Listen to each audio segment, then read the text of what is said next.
ಕಾರ್ಯಕ್ರಮ ಸ್ಟಾರ್ಟ್ ಮಾಡೋಣ. ಅದಕ್ಕಿಂತ ಮುಂಚೆ ಇವತ್ತು ಈ ಒಂದು ಕಾರ್ಯಕ್ರಮ ತುಂಬಾನೇ ಬೆನಿಫಿಟ್ ಅನ್ನು ಕೊಡುತ್ತೆ. ಯಾರೆಲ್ಲ ಹೊಸಬರು ಇದ್ದಾರ ಹಳಬರಿಗೆ ಗೊತ್ತಾಗುತ್ತೆ, ಅಯ್ಯೋ ದಿವಸ ಹೇಳಿದ್ ಹೇಳ್ತಾರೆ ಕೇಳಬೇಕಲ್ಲ ಅಂತ. ಆದ್ರೆ ಒಂದ್ ಮಾತು ಅರ್ಥ ಮಾಡ್ಕೊಳ್ಳಿ, ಇದು ನಿಮ್ಗಲ್ಲ, ನಿಮ್ಮ ನಂಬ್ಕೊ ಬಂದಿದಾರಲ್ಲ, first rank second rank fresh ಇದಾರಲ್ಲ ಅವರಿಗೋಸ್ಕರ ಮಾಡುವಂತ ಸೆಷನ್ ಇದು.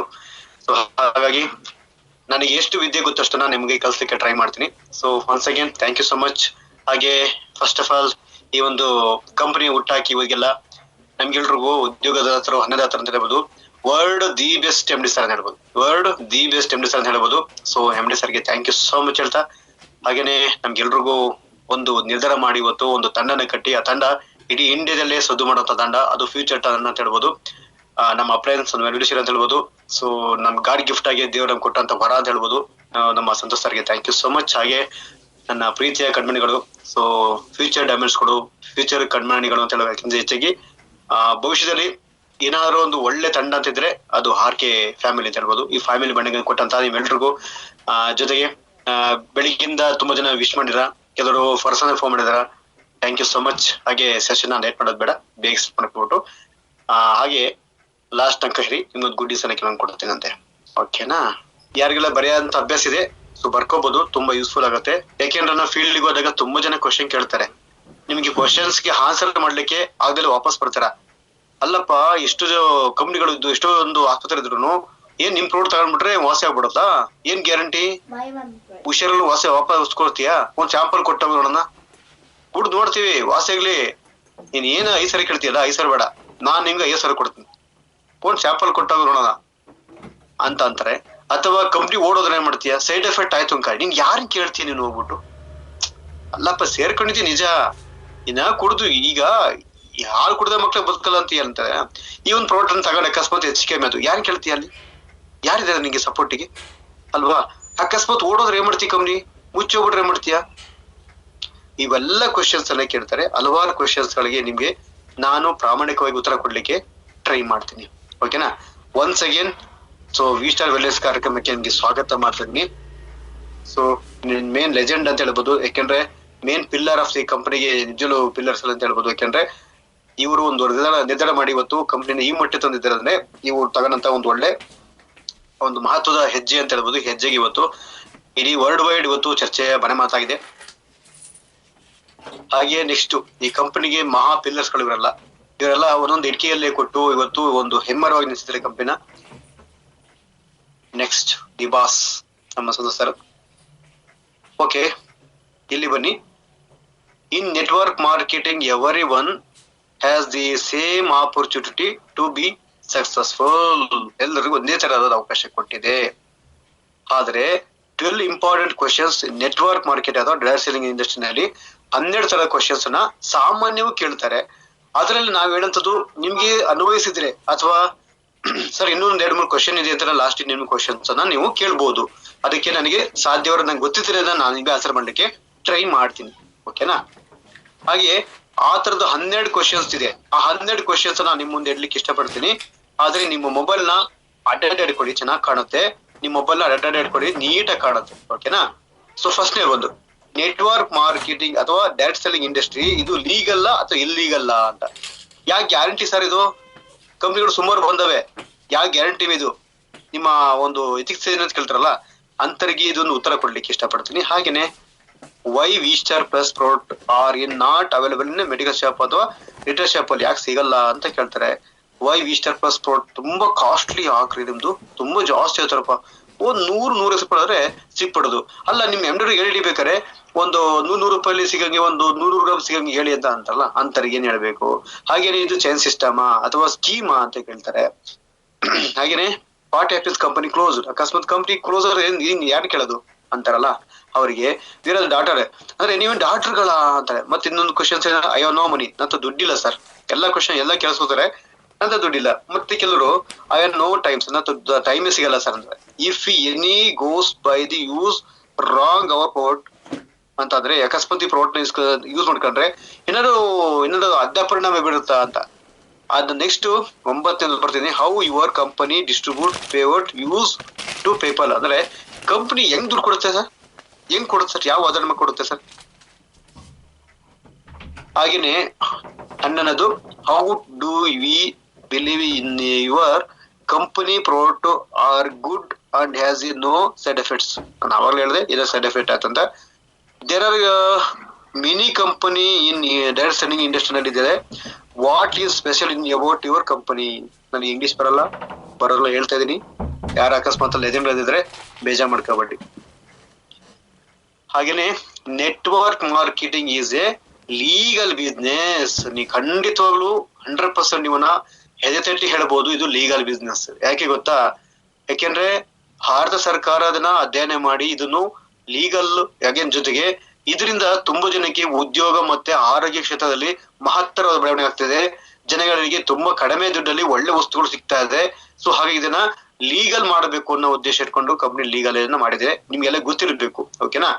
ಸೊ ಕಂಪ್ನಿಗೆ ಲೀಗಲಿಟಿ ಸಿಕ್ಕಿದೆ. ಜೊತೆಗೆ ಇಡೀ ಇಂಡಿಯಾದಲ್ಲ, ಇಡೀ ವರ್ಲ್ಡ್ ವೈಡ್ ಅಲ್ಲಿ ತುಂಬಾ ಫಾಸ್ಟೆಸ್ಟ್ ಗ್ರೋಯಿಂಗ್ ಕಂಪ್ನಿ ಇರ್ಬೋದು ಅಥವಾ ಗ್ರೋಯಿಂಗ್ ಪ್ರಪಂಚದಲ್ಲಿ ಇರ್ತಕ್ಕಂಥ ದೇಶಗಳನ್ನ ಲೆಕ್ಕ ಹಾಕ್ತಂಗ ಒಟ್ಟಾರೆಲ್ಲ ನೋಡಿದಾಗ, ಸಾರಾಂಶ ನೋಡಿದಾಗ ಅತಿ ಹೆಚ್ಚು ಎಷ್ಟು ಡೆವಲಪ್ಡ್ ಕಂಪನಿ ಅಂತ ಹೇಳ್ತೀವಲ್ಲ, ಅವೆಲ್ಲ ಕಂಪನಿಗಳು ನಿಂತಿರೋದು ಇಂಥ ಇಂಡಸ್ಟ್ರಿ ಮೇಲೆ. ಅಂದ್ರೆ ಅತಿ ಹೆಚ್ಚು ಬೆಳವಣಿಗೆ ಆಗತ್ತ ಕಂಪನಿಗಳಲ್ಲಿ ಇದು ಒಂದು. ಇದನ್ನ ಯಾಕೆ ನಾವು ಇಂಡಿಯಾಗೆ ತರಬಾರ್ದು ಅಂತ ತಂದು, ಸೊ ಈ ಕಂಪನಿಗೆ ಬೇಕಾದಂತ ಎಲ್ಲಾ ಮೂಲ ಸವಲತ್ತುಗಳನ್ನ ಕೊಟ್ಟು, ಮೂಲ ದಾಖಲಾತಿನ ಕೊಟ್ಟು ಇವತ್ತು ಸೊ ಎಲ್ಲಾ ಕಂಪನಿಗಳು ಇವತ್ತು ನಿಂತಿದೆ, ಸ್ಟ್ಯಾಂಡ್ ಬೈ ಇದೆ. ಅದರಲ್ಲಿ ನಮ್ಮ ನೋಡಿ 2021ರಲ್ಲಿ ಒಂದು ಸರ್ವೆ ಆಯ್ತು. 2021ರಲ್ಲಿ ಸರ್ವೆ ಆಯ್ತು. ಆ ಸರ್ವೆ ಪ್ರಕಾರ ಇಂಡಿಯಾದಲ್ಲಿ ಸುಮಾರು 17,000 ಕಂಪನಿ ಇದೆ. ಈ ತರ ಇಂಡಿಯಾದಲ್ಲಿ ಈ ತರ 17,000 ಕಂಪನಿ ಇದೆ ಅಂತೆ. ಆ 17,000 ಕಂಪನಿಗಳಲ್ಲಿ ಲೀಗಲ್ ಇರ್ತಕ್ಕಂಥವು ಸುಮಾರು 291 ಜನ, 291 ಕಂಪನಿ ಮಾತ್ರ ಅಂತೆ. 291 ಕಂಪನಿಗಳು ಮಾತ್ರ ಅಂತ ಲೀಗಲ್ ಇರೋದು, ಎಲ್ಲ ಪಕ್ಕ ಡಾಕ್ಯುಮೆಂಟ್ಸ್ ಇರತಕ್ಕಂಥದ್ದು. ಅದರಲ್ಲೂ ನಮ್ಮ ಕಂಪನಿ ಒಂದು. ಅಂತ ಹೇಳ್ಬೋದು. ಯಾಕೆಂದ್ರೆ ಎಲ್ಲಾ ಡಾಕ್ಯುಮೆಂಟೇಶನ್ಸ್ ಅನ್ನ ಪಾರಿಪಕ್ವವಾಗಿ ನೀಟಾಗಿ ಇಟ್ಕೊಂಡಿದೆ. ಯಾಕೆ ಗೊತ್ತಾ? ಒಂದು ಉದಾಹರಣೆ ಕೊಡ್ತೀನಿ ಫ್ರೆಂಡ್ಸ್, ನಿಮ್ಗೆಲ್ಲ ಗೊತ್ತಿರ್ಬೋದು, ಕೆಲವರಿಗೆ ಗೊತ್ತಿಲ್ಲ ಹೊಸಬ್ರಿಗೆ.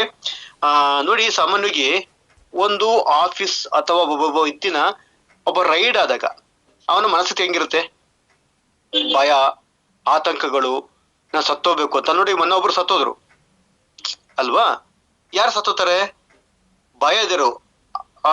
ಒಳ್ಳೆ ಮಾರ್ಗದಲ್ಲಿ ಸಂಪಾದನೆ ಮಾಡಿದಂತ ಹಣಗಳಿಗೆ ಯಾರು ಭಯ ಪಡಬೇಕಿಲ್ಲ, ಹೌದಲ್ವಾ? ಸೊ ಹಾಗಾಗಿ ಆ ಭಯ, ಆತಂಕಗಳು ತುಂಬಾ ಮನೆ ಮಾಡಿರುತ್ತೆ. ಆದ್ರೆ ನಮ್ಮ MD ಅವರಿಗೆ ಯಾವತ್ತು ನಾನು ಅಷ್ಟು ಗಮನಿಸ್ಕೊಂಡಿರಲ್ಲ.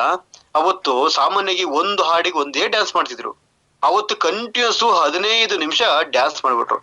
ನಮ್ಗೆ ಯಾಕೋ ಅನುಮಾನ ಆಯ್ತು. ನಮ್ಗೆ ಅಂತೂ ಅನುಮಾನದಲ್ಲೇ ಇದು ಏನೋ ಖುಷಿಲಿ ಕುಡಿತಾವ್ರ ಅಂದ್ಕೊಂಡಿದ್ದು. ಅವತ್ತು ನಮ್ಗೆ ಪೆಹಲ ಕದಮ್ ಇತ್ತು ಚಿಕ್ಕಮೂನಲ್ಲಿ. ಅಂತೂ ಏನ್ ಸರ್ ಇಷ್ಟು ಬಾರಿ ಖುಷಿ ಇದ್ರಲ್ಲ ಅಂತ ಯಾರೊಬ್ರು ಕೇಳ್ಬಿಟ್ರೆ, ಇವತ್ತು ತುಂಬಾ ಗುಡ್ ನ್ಯೂಸ್ ರೀ. ನಮ್ಗೆ ಗುಡ್ ನ್ಯೂಸ್ ಅಂದ್ರೆ ಏನೋ ನಮ್ಗೇನು ಕೊಡ್ಬೋದೇನು ಗುಡ್ ನ್ಯೂಸ್ ಅಂತ ಅಂದ್ಕೊಂಡ್ರೆ, ಏನೋ ಇರ್ಬೋದು ಅಂದ್ಕೊಂಡ್ರೆ, ಹೇಳಿ ಸರ್ ಏನ್ ಗುಡ್ ನ್ಯೂಸ್ ಅಂತಂದ್ರೆ, ಏನಲ್ರಿ ನಮ್ಮ ಆಫೀಸ್ ಇವತ್ತು ರೈಡ್ ಆಯ್ತು ಕಣ್ರಿ ಅಂದ್ರು. ರೈಡ್ ಐತಿ, ಏನ್ ಸರ್ ಖುಷಿ ಪಟ್ಟು ಹೇಳ್ತಾರೆ? ಹೌದ್ರಿ, ಖುಷಿ ಪಟ್ಟು ಹೇಳ್ತೀನಿ ಕಣ್ರಿ. ಇಡೀ ಲ್ಯಾಪ್ಟಾಪ್ಸ್ ಇರ್ಬೋದು, ಪೆನ್ ಡ್ರೈವ್ ಇರ್ಬೋದು, ಹಾರ್ಡ್ ಡಿಸ್ಕ್ ಪ್ರತಿಯೊಬ್ಬನ ಅವ್ರು ಹ್ಯಾಂಡ್ ಓವರ್ ಮಾಡಿ ಈಚೆ ಬಂದಿದ್ದೀನಿ. ಆದ್ರೆ ತುಂಬಾ ಜನ ಪ್ರಧಾನಮಂತ್ರಿ, ರಾಷ್ಟ್ರಪತಿ ಬಿಟ್ಟು ಎಲ್ಲರಿಗೂ ಕಂಪ್ಲೇಂಟ್ ಕೊಟ್ಟಿದ್ದಾರೆ, ಕಂಪ್ನಿ ಫ್ರಾಡ್ ಇರ್ಬೋದು, ಹೋಗಿ ಚೆಕ್ ಮಾಡಿ ಅಂತ. ದಿವ್ಸಕ್ಕೊಂದು ರೈಡ್ ಆಗ್ತದೆ ನಮ್ಗೆ. ಆದ್ರೆ ಇವತ್ತು ಆ ರೈಡ್ ಮಾಡ್ತಿದ್ದೀರ ಅಂದಾಗ ನಮ್ಗೆ ಒಂದು ಕ್ವಶನ್, ಅಲ್ಲ ಸರ್ ನೀವ್ ಅಲ್ಲಿ ಇರ್ಬೇಕಲ್ವಾ, ನಾನೇಕ್ ಇರ್ಬೇಕ್ರಿ, ನಮ್ ಪಕ್ಕದ ಇರ್ಕಂಡ್ರಿ, ನಾನು ಏನ್ ಕಂಪ್ನಿ ಬೇಕು ಅದನ್ನ ಅಡ್ವಾನ್ಸ್ ಆಗಿ 2030 ಅಡ್ವಾನ್ಸ್ ಆಗಿದ್ದೀನಿ, ನಾನು ಎಲ್ಲ ಪಕ್ಕ ಮಾಡಿಕೊಂಡಿದ್ದೀನಿ ಅಂತ ಅಂದ್ರು. ಇದಲ್ವಾ ತಾಕತ್ತು, ಇದಲ್ವಾ ಅಧಿಕಾರಿಕೆ ಅಂತ ಹೇಳೋದು. ಅದಕ್ಕೆ ಹೇಳೋದು, ಇಂತಹ ಅಧಿಕಾರಕ್ಕೆ ಇಂತಹ ದಿಲ್ಲು ಯಾರು ಬರಲ್ಲ. ಸೊ ಹಾಗಾಗಿ ಆದ್ರೆ ಅವೆಲ್ಲ ಪರಿಶೀಲನೆ ಮಾಡಿದ ನಂತರ ಲಾಸ್ಟಿಗೆ NOC 35 ಪೇಜಿನ ಒಂದು NOC ಕೊಟ್ಟಿರ್ತಾರೆ. ಅರ್ಥ ಮಾಡ್ಕೊಳ್ಳಿ, ನಾವೆಂತ ಕಂಪ್ನಿ ಒಟ್ಟಿಗೆ ಅನ್ನೋದನ್ನ ನೀವು ಇಲ್ಲಿ ಗಮನಿಸ್ಕೋಬೇಕು. ಹಾಗೇನೆ ಇಲ್ಲಿ ಬಂದ ವಿಚಾರ ಬಂದ್ರೆ, ಕೇಂದ್ರ ಸರ್ಕಾರದಲ್ಲಿ ಪಿಯೂಷ್ ಗೋಯಲ್ ಅವರು ಈ ಒಂದು ಇಂಡಸ್ಟ್ರಿಗೆ ಸಂಬಂಧಪಟ್ಟಂತೆ ಮುಖ್ಯ ನಿರ್ವಹಣೆ ಮಾಡ್ತಿದ್ದಾರೆ, ಮತ್ತೆ ಮಂತ್ರಿ ಸಹ ಆಗಿದ್ದಾರೆ. ಇದಕ್ಕೆ ಮೇನ್ ಅಂಡರ್ಟೇಕಿಂಗ್ ಬರುತ್ತೆ ಗವರ್ಮೆಂಟ್ ಆಫ್ ಇಂಡಿಯಾ. ಓಕೆನಾ?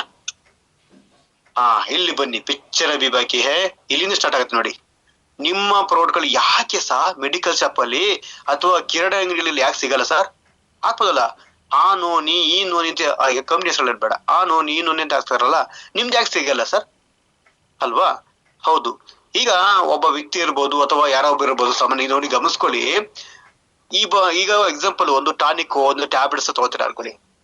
ಈಗ ಒಂದು ತಗೊಂಡ್ರಿ, ನೆಕ್ಸ್ಟ್ ನಿಮ್ಗೆ ಅದೇ ಸೇಮ್ ಬೇಕು ಅಂತ ತಗೋಕೊಟ್ಟಾಗ, ಮೇಡಮ್ ಅದಕ್ಕಿಂತ ತುಂಬಾ ಚೆನ್ನಾಗಿದೆ, ಒಳ್ಳೆ ಕಂಪ್ನಿ ತಗೊಳ್ಳಿ ಅಂತ ಅದು ಆ ಬ್ರಾಂಡ್ ಅನ್ನು ಬಿಟ್ಟು ಅದೇ ಹೆಸರನ್ನ ಬೇರೆದ್ ಕೊಡಕ್ ಶುರು ಮಾಡ್ತಾನೆ. ಯಾಕೆಂದ್ರೆ ಅವನಿಗೆ ಯಾವ್ದ್ರಲ್ಲಿ ಲಾಭ ಜಾಸ್ತಿ ಇರುತ್ತೋ, ಯಾವ್ದ್ರಲ್ಲಿ ಮಾರ್ಜಿನ್ ಜಾಸ್ತಿ ಇರುತ್ತೋ ಅದನ್ನ ಅವ್ನು ರೆಕಮೆಂಡೇಶನ್ ಮಾಡ್ಲಿಕ್ಕೆ ಶುರು ಮಾಡ್ತಾನೆ.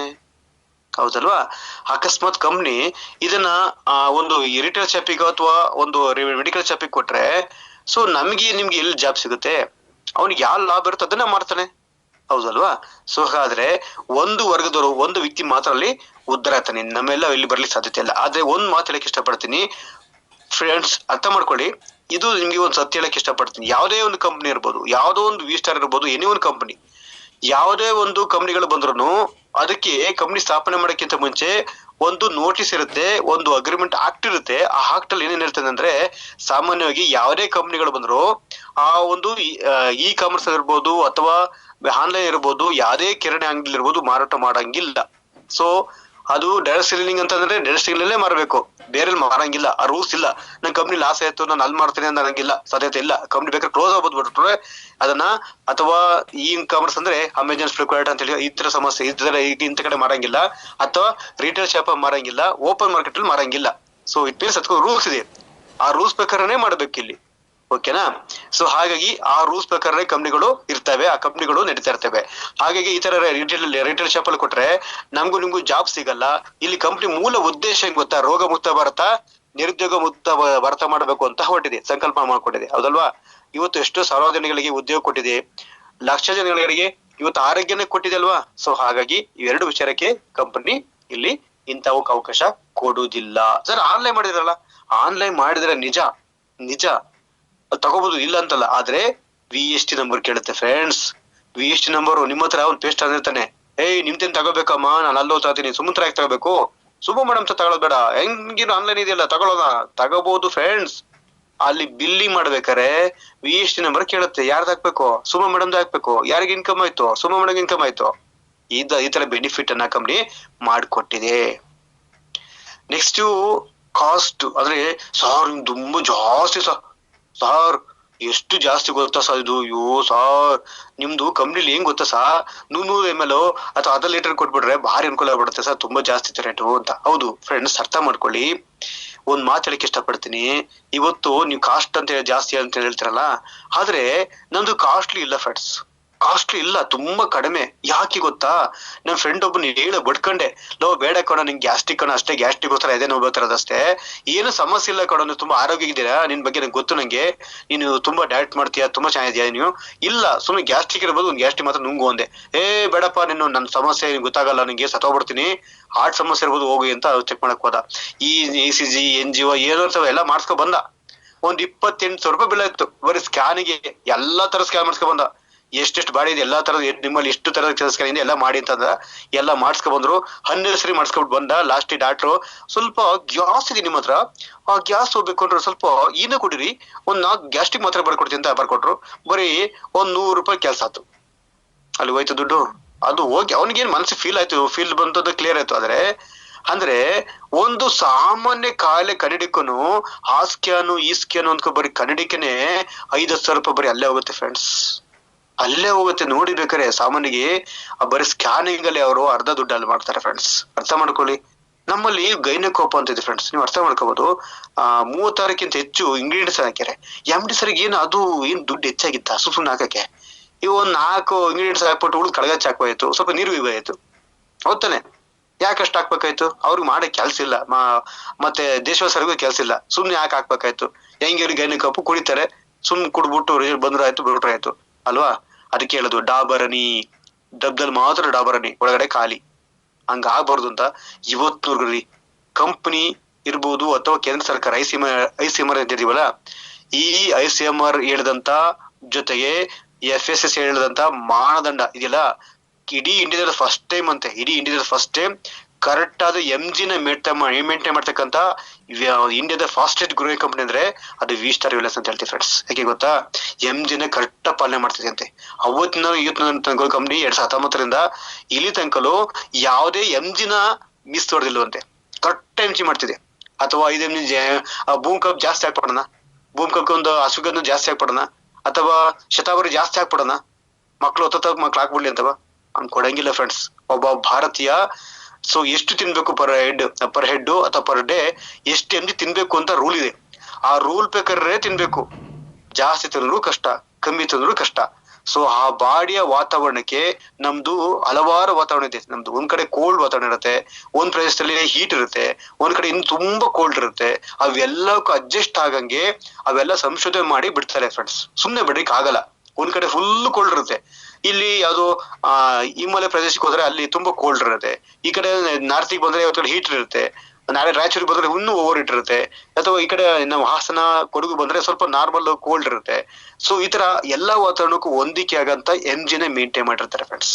ಅದಕ್ಕೆ ಹೇಳುದು ICMR ಇದೆಯಲ್ಲ, ಅದು ಸುಮ್ನೆ ಉತ್ಪತ್ತಿ ಆಗಿಲ್ಲ ಫ್ರೆಂಡ್ಸ್. ಭಾರತೀಯ ವೈದ್ಯಕೀಯ ಮಹಾಮಂಡಳಿ ಇದೆಯಲ್ಲ, ಅದ್ರ ಕೆಳಗೆ FSSAI ಬರುತ್ತೆ, ಅದ್ರ ಕೆಳಗೆ NIN ಬರುತ್ತೆ. ಇವೆಲ್ಲ ಒಂದು ಅದ್ರ ಬಗ್ಗೆ ನಿಷ್ಠೆ ಹೇಳ್ಕೊಳ್ತಂತ ಏನೇನ್ ಕೆಲಸ ಮಾಡುತ್ತೆ ಅಂತ.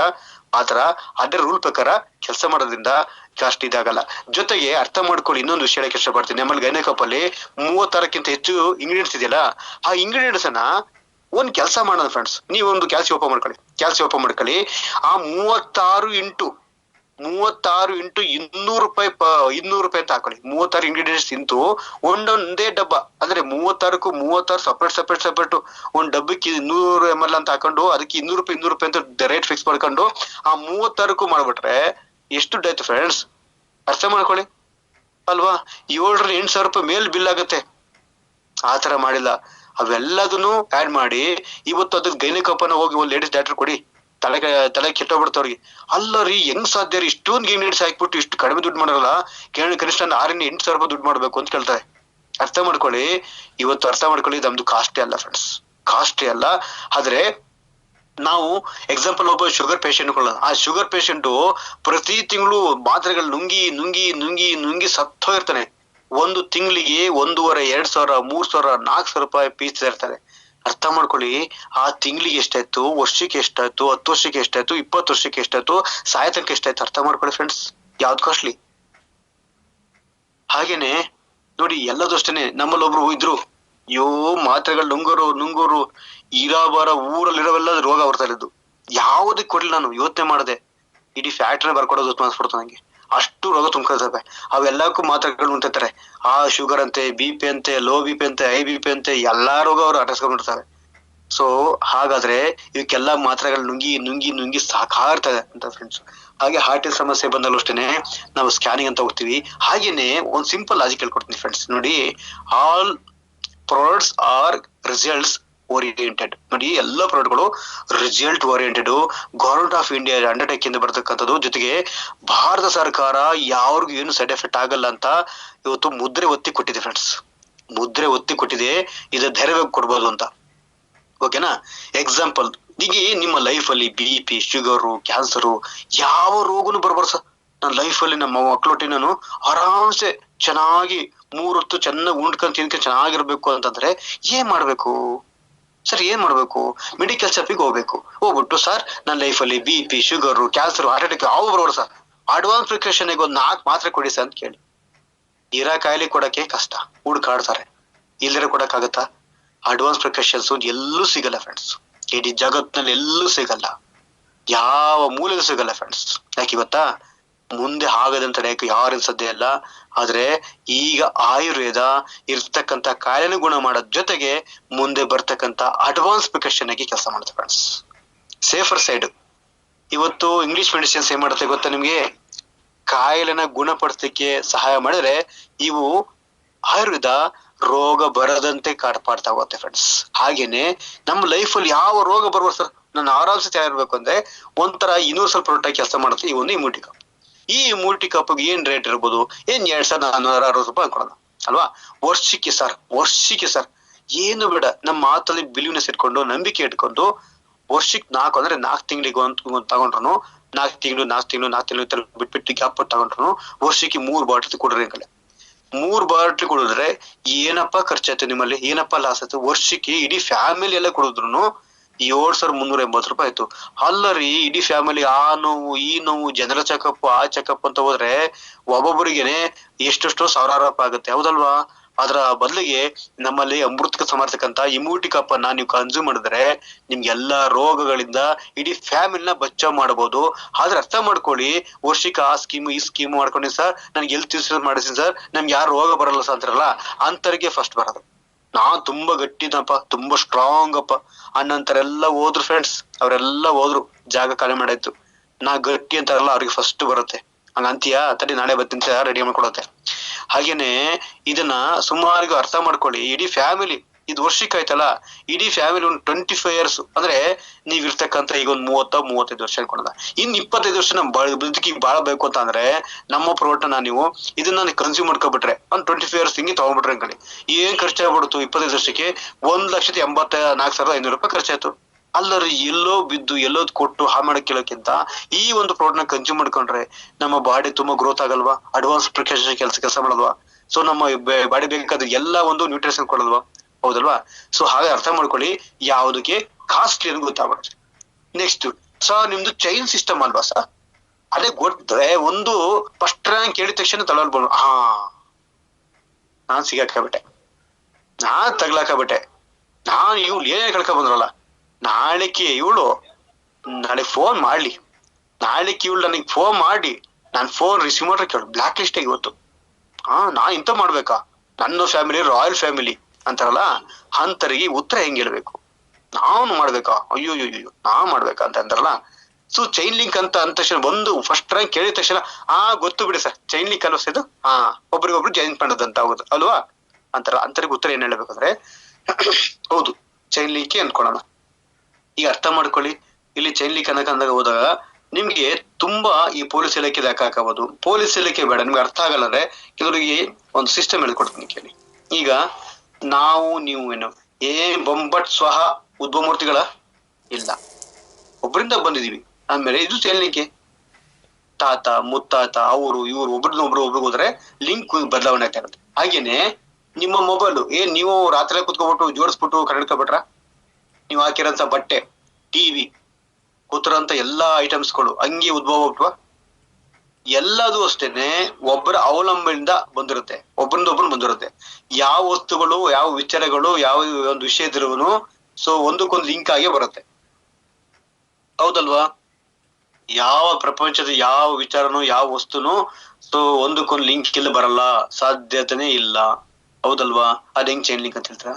ಆಯ್ತಪ್ಪ, ರೈತ ಬೆಳೆ ಮಾಡ್ತಾನೆ, ಬೆಳೆ ಬೆಳಿತಾನೆ, ಆ ಬೆಳೆದದನ್ನ ತಗೊಂಡು ಅವನೇ ಇಟ್ಕೊಬಿಡ್ತಾನ, ತಗೊಂಡು ಮಿಲ್ಲಿ ಕೊಡ್ತಾನೆ ಭತ್ತದ. ಆ ಮಿಲ್ಲಿ ಕೊಟ್ಟದನ್ನ ಅಕ್ಕಿ ಮಾಡ್ಬಿಟ್ಟು ಏನ್ ಮಾಡ್ತಾನೆ, ಮೇನ್ ಡಿಸ್ಟ್ರಿಬ್ಯೂಟರ್ ಕೊಡ್ತಾನೆ. ಡಿಸ್ಟ್ರಿಬ್ಯೂಟ್ ಇಂದ ರಿಟೇಲಿ ಬರುತ್ತೆ, ರಿಟೇಲ್ ಕಸ್ಟಮರ್ ಬರುತ್ತೆ ಅಲ್ವಾ? ಹಾಗೆ ಒಂದಕ್ಕೊಂದು ಲಿಂಕ್ ಇರುತ್ತೆ ಫ್ರೆಂಡ್ಸ್. ಹಾಗೆ ಇದು ಚೈನ್ ಲಿಂಕ್ ಅಲ್ಲ, ಚೈನ್ ಲಿಂಕ್ ನಮ್ಗೆ ಬರೋದಿಲ್ಲ. ಯಾಕೆ ಗೊತ್ತಾ? ಚೈನ್ ಲಿಂಕ್ ಅಂದ್ರೆ ಅಕಸ್ಮಾತ್ ಅನ್ಕೊಳ್ಳೋದ್ರಿ, ಏನು ಚೈನ್ ಲಿಂಕ್ ಅಂದ್ರೆ ಅವ್ರನ್ನ ಕೇಳ್ಬೇಕು, ಸರ್ ಚೈನ್ ಲಿಂಕ್ ಅಂತಾರೆ ಅಂದ ತಕ್ಷಣ ಅವ್ರನ್ನ ಕ್ವಶನ್ ಕೇಳಿ, ಹೌದಾ ಚೈನ್ ಲಿಂಕ್ ಹಂಗಂದ್ರೆ ಏನ್ ಮೇಡಮ್ ಅಂತ ಅವ್ರನ್ನೇ ಕ್ವಶನ್ ಕೇಳಿ. ಅದು ಅದು ಹೌದಾ ನಂಗೆ ಗೊತ್ತಿಲ್ವಲ್ಲ, ಈ ತರ ಅಲ್ಲ ಮೇಡಮ್, ಅಲ್ಲ ನಮ್ದು ಆ ತರ ಅಲ್ಲ ಮೇಡಮ್ ಅಂತ ಅವ್ರಿಗೆ ಉತ್ತರ ಹೇಳಿ, ಅವ್ರಿಗೆ ಅರ್ಥ ಆಗತ್ತೆ. ಹೌದಾ ಎಲ್ಲ ಕೇಳ್ಬಿಟ್ಟಲ್ಲ ಅವ್ರನ್ನ ಅಂತ ಅನ್ಸ್ಬಿಡುತ್ತೆ. ಅವ್ರತ ಉತ್ತರ ಇರೋದಿಲ್ಲ. ಏನ್ ಗೊತ್ತಾ, ಎಲ್ಲೋ ಗಾಳಿ ಗುಸು ಮಾತನಾಡ್ಕೊಂಡು ಎಲ್ಲೋ ಆಗಿದ್ದು ಎಲ್ಲೋ ಬಿದ್ದುದನ್ನ ಇಲ್ಲಿ ತಂದು ಒಗೆಸ್ತಾ ಕೂತಿರ್ತಾರೆ. ಸೊ ಅವ್ರಿಗೆ ಕ್ವಶನ್ಸ್ ಕೇಳಿ ಅವ್ರ ಆನ್ಸರ್ ಇರೋದಿಲ್ಲ. ಚೈನ್ ಲಿಂಕ್ ಅಂತ ಅಕಸ್ಮಾತ್ ಅಂದ್ರುನು ಲೆಫ್ಟ್ ಅಲ್ಲಿ ರಚನೆ ಬರ್ಕೊಳ್ಳಿ, ತೋರಿಸಿ ನೋಡಪ್ಪ, ಇಲ್ಲಿ ಇದೆಯಾ ಟಾಪ್ ಅಲ್ಲಿ, ಲೆಫ್ಟ್ ಅಲ್ಲಿ ಒಂದು ರಚನೆ ಇದಾರೆ, ರೈಟ್ ಅಲ್ಲಿ ಒಂದು ರಚನೆ ಇದಾರೆ. ಈ ಹಚ್ಚಿನ ಕೆಲಸ ಮಾಡ್ತಾ ಇದ್ರೆ ಇದೆಲ್ಲ ಒಂದಕ್ಕೊಂದು ಲಿಂಕ್ ಇರುತ್ತೆ. ನಿಮ್ಮ ಕೂತಿರಿದೆಯಲ್ಲ ಚೈನು, ಅದು ಲಿಂಕ್, ಒಂದಕ್ಕೊಂದು ಲಿಂಕ್ ಇದೆ ಅಲ್ವಾ? ಇದು ಚೈನ್ ಲಿಂಕ್ನೆ. ಹಾಗೇನೆ ನೀ ಹೇಳೋ ಪ್ರಕಾರ ಚೈನ್ ಲಿಂಕ್ ಅನ್ನೋದಾದ್ರೆ ನಾನು ನಿಮ್ಗೊಂದು ಪ್ರೂವ್ ಮಾಡ್ತಾ ಇದೀನಿ ನೋಡ್ರಿ. ಲೈಟ್ ಅರ್ಥ ಮಾಡ್ಕೋದಿನ, ನೀನಿದ್ಯಾ, ನಿನ್ನ ಲೆಫ್ಟ್ ಅಲ್ಲಿ ಹಚ್ಚನೆ ಕೆಲಸ ಮಾಡ್ತಾರೆ, ರೈಟ್ ಅಲ್ಲಿ ಹಚ್ಚಿನ ಲೆಫ್ಟ್ ಅಲ್ಲಿ ಹಚ್ಚನೆ ಕೆಲಸ ಮಾಡ್ತಾರೆ. ಕೆಲಸ ಮಾಡ್ತಾ ಮಧ್ಯ ಏನು ಸಮಸ್ಯೆ ಆಯ್ತು, ಮಧ್ಯ ಕೆಲಸ ಮಾಡೋ ವ್ಯಕ್ತಿಗಳು 10ರಲ್ಲಿ 9 ಜನದಲ್ಲಿ ಲೆಫ್ಟ್ ಅಲ್ಲಿ 9 ಜನ ಬಿಟ್ಬಿಟ್ರು, ರೈಟ್ ಅಲ್ಲಿ 9 ಜನ ಬಿಟ್ರು, ಲೆಫ್ಟ್ ಮತ್ತೆ ರೈಟ್ ಅಲ್ಲಿ 10 ಜನದಲ್ಲಿ 9 ಜನ ಬಿಟ್ಬಿಟ್ರು. ಉಳ್ಕೊಂಡಿದ್ದು ಒಬ್ರು ಉಳ್ಕೊಂಡ್ರು. ಆ ಒಬ್ರು ಉಳ್ಕೊಂಡಿದ್ಕು ಅಲ್ಲಿ ಆ ವ್ಯಕ್ತಿಗಳು ಆ ಕಡೆ ಒಬ್ಬ ಲೆಫ್ಟ್ ಅಲ್ಲಿ ಒಬ್ಬ ರೈಟ್ ಅಲ್ಲಿ ಒಬ್ಬಿದ್ದಾನೆ. ಅವನು ಕೆಲಸ ಮಾಡ್ತಾ ಅವ್ನ್ ರ್ಯಾಂಕ್ ಆಯ್ತು, ಅವ್ನ್ ರ್ಯಾಂಕ್ ಇಂದ second rank, third rank, fourth rank ಆಗ್ತಾ ಅವ್ನ್ ಮಾಡಂತ ಎಸ್ ಪಿಗಳು ನನಗೂ ಕೌಂಟ್ ಆಗಿ ನನ್ನ ರ್ಯಾಂಕು ಆಗ್ತಿದೆಯಲ್ಲ, ಇದು ಹೆಂಗ್ ಚೈನ್ ಲಿಂಕು ಸರ್? ಬಿದೋಗ್ತಿರುತ್ತಲ್ಲ ಅಷ್ಟೊತ್ತಿಗೆ. ಅಂದ್ರೆ ಇಲ್ಲಿ ಹಚ್ಚನೆ ಮಾಡೋದಕ್ಕೆಲ್ಲ ಒಬ್ಬ ಮಾಡೋದು ಸಾಕು, ಸೇಮ್ ಇನ್ಕಮ್ ಬರ್ತಾ ಹೋಗುತ್ತೆ. ಅವನು ಒಂದ್ ಐಡಿ ಕೊಟ್ರು ಒಂದ್ ಐಡಿ ಬರುತ್ತೆ, ಹಚ್ಚೆಂದು ಒಂದ್ ಐಡಿ ಕೊಟ್ರು ಬರುತ್ತೆ, ಹೌದಲ್ವಾ? ಹಾಗೇನೆ ಇದಂತೂ ಚೈನ್ ಲಿಂಕ್ ಬರೋದಿಲ್ಲ ಅಂತ ಹೇಳ್ಬೇಕು. ಹಾಗೇನೆ ಲೆಕ್ಕ ಹಾಕೊಳ್ಳಿ, ಇವತ್ತು ಬಿಗ್ ಬಜಾರ್ ಇರ್ಬೋದು, ಬಿಗ್ ಬಜಾರ್ ಈಗೆಲ್ಲ ಬಿಗ್ ಬಜಾರ್ ಇರ್ಬೋದು ಅಥವಾ ರಿಲಯನ್ಸ್ ಸ್ಮಾರ್ಟ್ ಇರ್ಬೋದು, ಎಲ್ಲದು ಸರ್ ಎಲ್ಲ ಫೇಸ್ಬುಕ್ ಎಲ್ಲ ಒಂದಕ್ಕೊಂದು ಲಿಂಕ್ ಮಾಡಿದ್ದೇನೆ, ಒಂದು ಆಪ್ ಮಾಡಿದ್ದೇನೆ, ಲಿಂಕ್ ಮಾಡಿದ್ದೇನೆ. ಸೊ ಹಾಗೇನೆ ಓಲಾ ಇರ್ಬೋದು, ಊಬರ್ ಇರ್ಬೋದು. ನೋಡಿ ಇಡೀ ಜಗತ್ನಲ್ಲಿ ಕಾರ್ಗಳೆಲ್ಲ ಹೋದ್ರು, ಕಾರ್ಗಳು ಬಂಡವಾಳ ಆಗ್ತಿದ್ರು, ಅವರು ಇಡೀ ಪ್ರಪಂಚಕ್ಕೆ ಆ ಕಾರ್ಗಳ ಓನರ್ ಆಗಿದ್ದಾರೆ. ಹಂಗೆ ಒಂದಕ್ಕೊಂದು ಲಿಂಕ್ ಇದೆ. ಒಂದು ಅಪ್ಲಿಕೇಶನ್ ಮಾಡಿದ್ರೆ ಒಬ್ಬ ಆ ಕಾರ್ನ ಬುಕ್ ಮಾಡ್ಕೊತಾನೆ, ಆ ಬುಕ್ ಮಾಡಿದ ಅಮೌಂಟ್ ತಗೋತಾನೆ, ಕಲೆಕ್ಟ್ ಮಾಡ್ಕೊತಾನೆ, ಹೋಗಿ ಆ ಓನರ್ ಕೊಡ್ತಾನೆ, ಓನರ್ ಒಂದ್ ತಿಂಗಳ ಮೇಲೆ ಇವನಿಗೆ ಸ್ಯಾಲರಿ ಕೊಡ್ತಾನೆ. ಸೊ ಹಾಗೆ ಒಂದಕ್ಕೊಂದು ಜೋಡಣೆ ಮಾಡಿದೆ. ಫೇಸ್ಬುಕ್ ಒಂದು ಆಪ್ ಮಾಡ್ದಾನು. ಅಪ್ಲಿಕೇಶನ್ಸ್ ಅಲ್ಲಿ ಏನ್ ಮಾಡ್ದ, ಒಬ್ರನ್ನೊಬ್ರು ಭೇಟಿ ಆಗ್ಬೋದು, ಒಬ್ರು ಫ್ರೆಂಡ್ಸ್ ಗಳನ್ನ ಇಲ್ಲಿ ಬಿಲ್ಡ್ ಮಾಡ್ಕೋಬಹುದು ಅಂತ ಮಾಡ್ದ. ಇವತ್ತು ಅವನು ಇಡೀ ಸೋಷಿಯಲ್ ಮೀಡಿಯಾನ ಒಂದು ಹೈಕನ್ ಆಗಿದ್ದಾರೆ ಅಲ್ವಾ. ಸೊ ಹಾಗೇನೆ ಇವತ್ತು ಮೆಕ್ಡೊನಾಲ್ಡ್ಸ್ ಇರ್ಬೋದು, ಪ್ರತಿಯೊಂದಕ್ಕೂ, ಅಥವಾ ಗೂಗಲ್ ಪೇ, ಫೋನ್ ಪೇ ಇರ್ಬೋದು, ಪ್ರತಿಯೊಂದು ಒಂದಕ್ಕೊಂದು ಲಿಂಕ್ ಮಾಡ್ಕೊಂಡಿರುವಂತದ್ದು, ಹೌದಲ್ವಾ. ಹಾಗೆ ನೆಕ್ಸ್ಟ್ ಬರ್ತಾ ಇದೀವಿ. What happen if company closed ಅಲ್ವಾ. ಅರ್ಥ ಮಾಡ್ಕೊಳ್ಳಿ, ಒಂದು ವಿಷಯ ಹೇಳಕ್ಕೆ ಇಷ್ಟಪಡ್ತೀನಿ ಫ್ರೆಂಡ್ಸ್. ಅಂದ್ರೆ ಏನ್ ಕಂಪನಿ ವಿ ಸ್ಟಾರ್ ಪ್ಲಸ್ ಅಂದ್ರೆ ಏನು, ವಿ ಸ್ಟಾರ್ ವೆಲ್ನೆಸ್ ಅಂದ್ರೆ ಏನು ಸಾಮಾನ್ಯ ಅರ್ಥ ಮಾಡ್ಕೊಳ್ಳಿ. ಇದು ಅಭ್ಯಾಸ ಬಲ, 4 ವರ್ಷ ಹೇಳಿ ಅಭ್ಯಾಸ. ಆ ವಿ ಸ್ಟಾರ್ ವೆಲ್ನೆಸ್ ಅಂದ್ರೆ ಏನು ಅರ್ಥ ಮಾಡ್ಕೊಳ್ಳಿ. ಸಿಂಪಲ್ ಕೇಳಿ. ವಿ ಸ್ಟಾರ್ ವೆಲ್ನೆಸ್ ಅಂತ ಒಂದು ಪ್ಲಾಟ್ಫಾರ್ಮ್. ವಿ ಸ್ಟಾರ್ ವೆಲ್ನೆಸ್ ಇದೆಯಲ್ಲ, ಅದೊಂದು ಪ್ಲಾಟ್ಫಾರ್ಮ್ ತಿಳ್ಕೊಳ್ಳಿ ಅಷ್ಟೇ, ಒಂದು ಮಾಧ್ಯಮ ಅಷ್ಟೇ. ಪ್ರಾಡಕ್ಟ್ ಇದೆಯಲ್ಲ, ಸುಮ್ಮನೆ ಒಂದು ನಿಮ್ಗೆ ವ್ಯವಹಾರ ಮಾಡ್ಲಿಕ್ಕೆ ಒಂದು ಮಾಧ್ಯಮ ಅಷ್ಟ್ಬಿಟ್ರೆ ಇದಕ್ಕೂ ಅದಕ್ಕೂ ಸಂಬಂಧ ಇಲ್ಲ. ಕಂಪನಿ ಕ್ಲೋಸ್ ಆದ್ರೂ ನಿಮ್ಗೆ ಸಂಬಂಧ ಇಲ್ಲ. ಯಾಕೆ ಗೊತ್ತಾ, ಹೇಳ್ತೀನಿ ಕೇಳಿ. ಕಂಪನಿ ಕ್ಲೋಸ್ ಆದ್ರೂ ಯಾಕೆ ಭಯ ಪಡ್ಬೇಕು? ನೀವು ಪಕ್ಕದಲ್ಲಿ ಒಂದು ಮೆಡಿಕಲ್ ಶಾಪ್ ಇರ್ಬೋದು, ಅಥವಾ ಒಂದು ಕಿರಾಣಿ ಅಂಗಡಿಯಲ್ಲಿ ಹೋಗ್ಬಿಟ್ಟು ಒಂದ್ ಏನೋ ವಸ್ತು ತಂದ್ರಿ, ಅಥವಾ ಒಂದು ಸಕ್ಕರೆ ತಂದ್ರಿ. ಸಕ್ಕರೆ ತಂದ್ರೆ ನಾಳೆ ಹೋದಾಗ ಅಂಗಡಿ ಕ್ಲೋಸ್ ಆಯ್ತು. ಅವನು ಅಂಗಡಿ ಕ್ಲೋಸ್ ಮಾಡಿ ಇಲ್ಲ ಹೋದ, ಅವನು ಹೋಗ್ಬಿಟ್ಟು ಹೇಳ್ತಾರ, ಅಯ್ಯೋ ಹೋಗ್ಬಿಟ್ಟಲ್ಲಪ್ಪ ಅಂತ ಹೇಳ್ತಾರ. ಇಲ್ಲ, ಕಂಪ್ನಿ ಕ್ಲೋಸ್ ಆದ್ರೆ ನಮ್ಗೇನ್ ಲಾಸ್ ಆಗುತ್ತೆ ಫ್ರೆಂಡ್ಸ್. ಕಂಪ್ನಿ ಕ್ಲೋಸ್ ಆದ್ರೆ ನಮ್ಗೆ ಲಾಸ್ ಇಲ್ಲ. ಯಾಕೆಂದ್ರೆ ನೀವು ಕೊಟ್ಟಂತ 15-16 ರೂಪಾಯಿಗೆ ಕಂಪನಿ ವ್ಯಾಲ್ಯೂಬಲ್ ಆಗಿ 18-20 ರೂಪಾಯಿ ಪ್ರೋಟನ್ MRP ನಲ್ಲಿ ನಿಮ್ಗೆ ಅದನ್ನ ಲೆಕ್ಕ ಹಾಕಿರ ಅಷ್ಟು ಆ ಪ್ರೋಟನ್, ಅದು ಜೀನಿಯನ್ ಪ್ರೋಟನ್ ಕೊಡುತ್ತೆ ಫ್ರೆಂಡ್ಸ್. ಹೆಂಗ್ ಲಾಸ್ ಆಗುತ್ತೆ? ಅಥವಾ ದುಡ್ಡು ಇಸ್ಕೊಂಡು ಪ್ರೋಟೆ ಕೊಟ್ಟಿಲ್ಲ ಅಂದ್ರೆ ನಾವ್ ಭಯ ಪಡ್ಬೇಕು.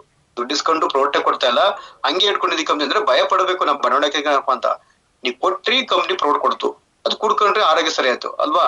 ಅದಕ್ಕೆ ಯಾಕೆ ಭಯ ಪಡ್ಬೇಕು ಅಲ್ವಾ. ಆದ್ರೆ ಅಂದ್ ಅರ್ಥ ಮಾಡ್ಕೋಬೇಕು. ಇವತ್ತು ನಿಜ ನೀವ್ ಹೇಳ್ತಿರೋದು, ಕಂಪ್ನಿ ಓಡ್ತಾ ಇದೆ ಅಂದ್ರೆ ನಿಜ, ಸತ್ಯ ಹೇಳಿದ್ದು. ಯಾಕೆಂದ್ರೆ ಕಂಪ್ನಿ ಜಿಲ್ಲೆಯಿಂದ ಜಿಲ್ಲೆಗೆ, ರಾಜ್ಯದಿಂದ ರಾಜ್ಯಕ್ಕೆ, ದೇಶದಿಂದ ದೇಶಕ್ಕೆ ಓಡ್ತಾ ಇದೆ. ನಮ್ದು ನಿಲ್ಲುವ ಕಂಪ್ನಿ ಅಲ್ಲ, ಓಡೋಗುವ ಕಂಪ್ನಿ, ಓಡ್ತಾ ಇರೋ ಕಂಪ್ನಿ.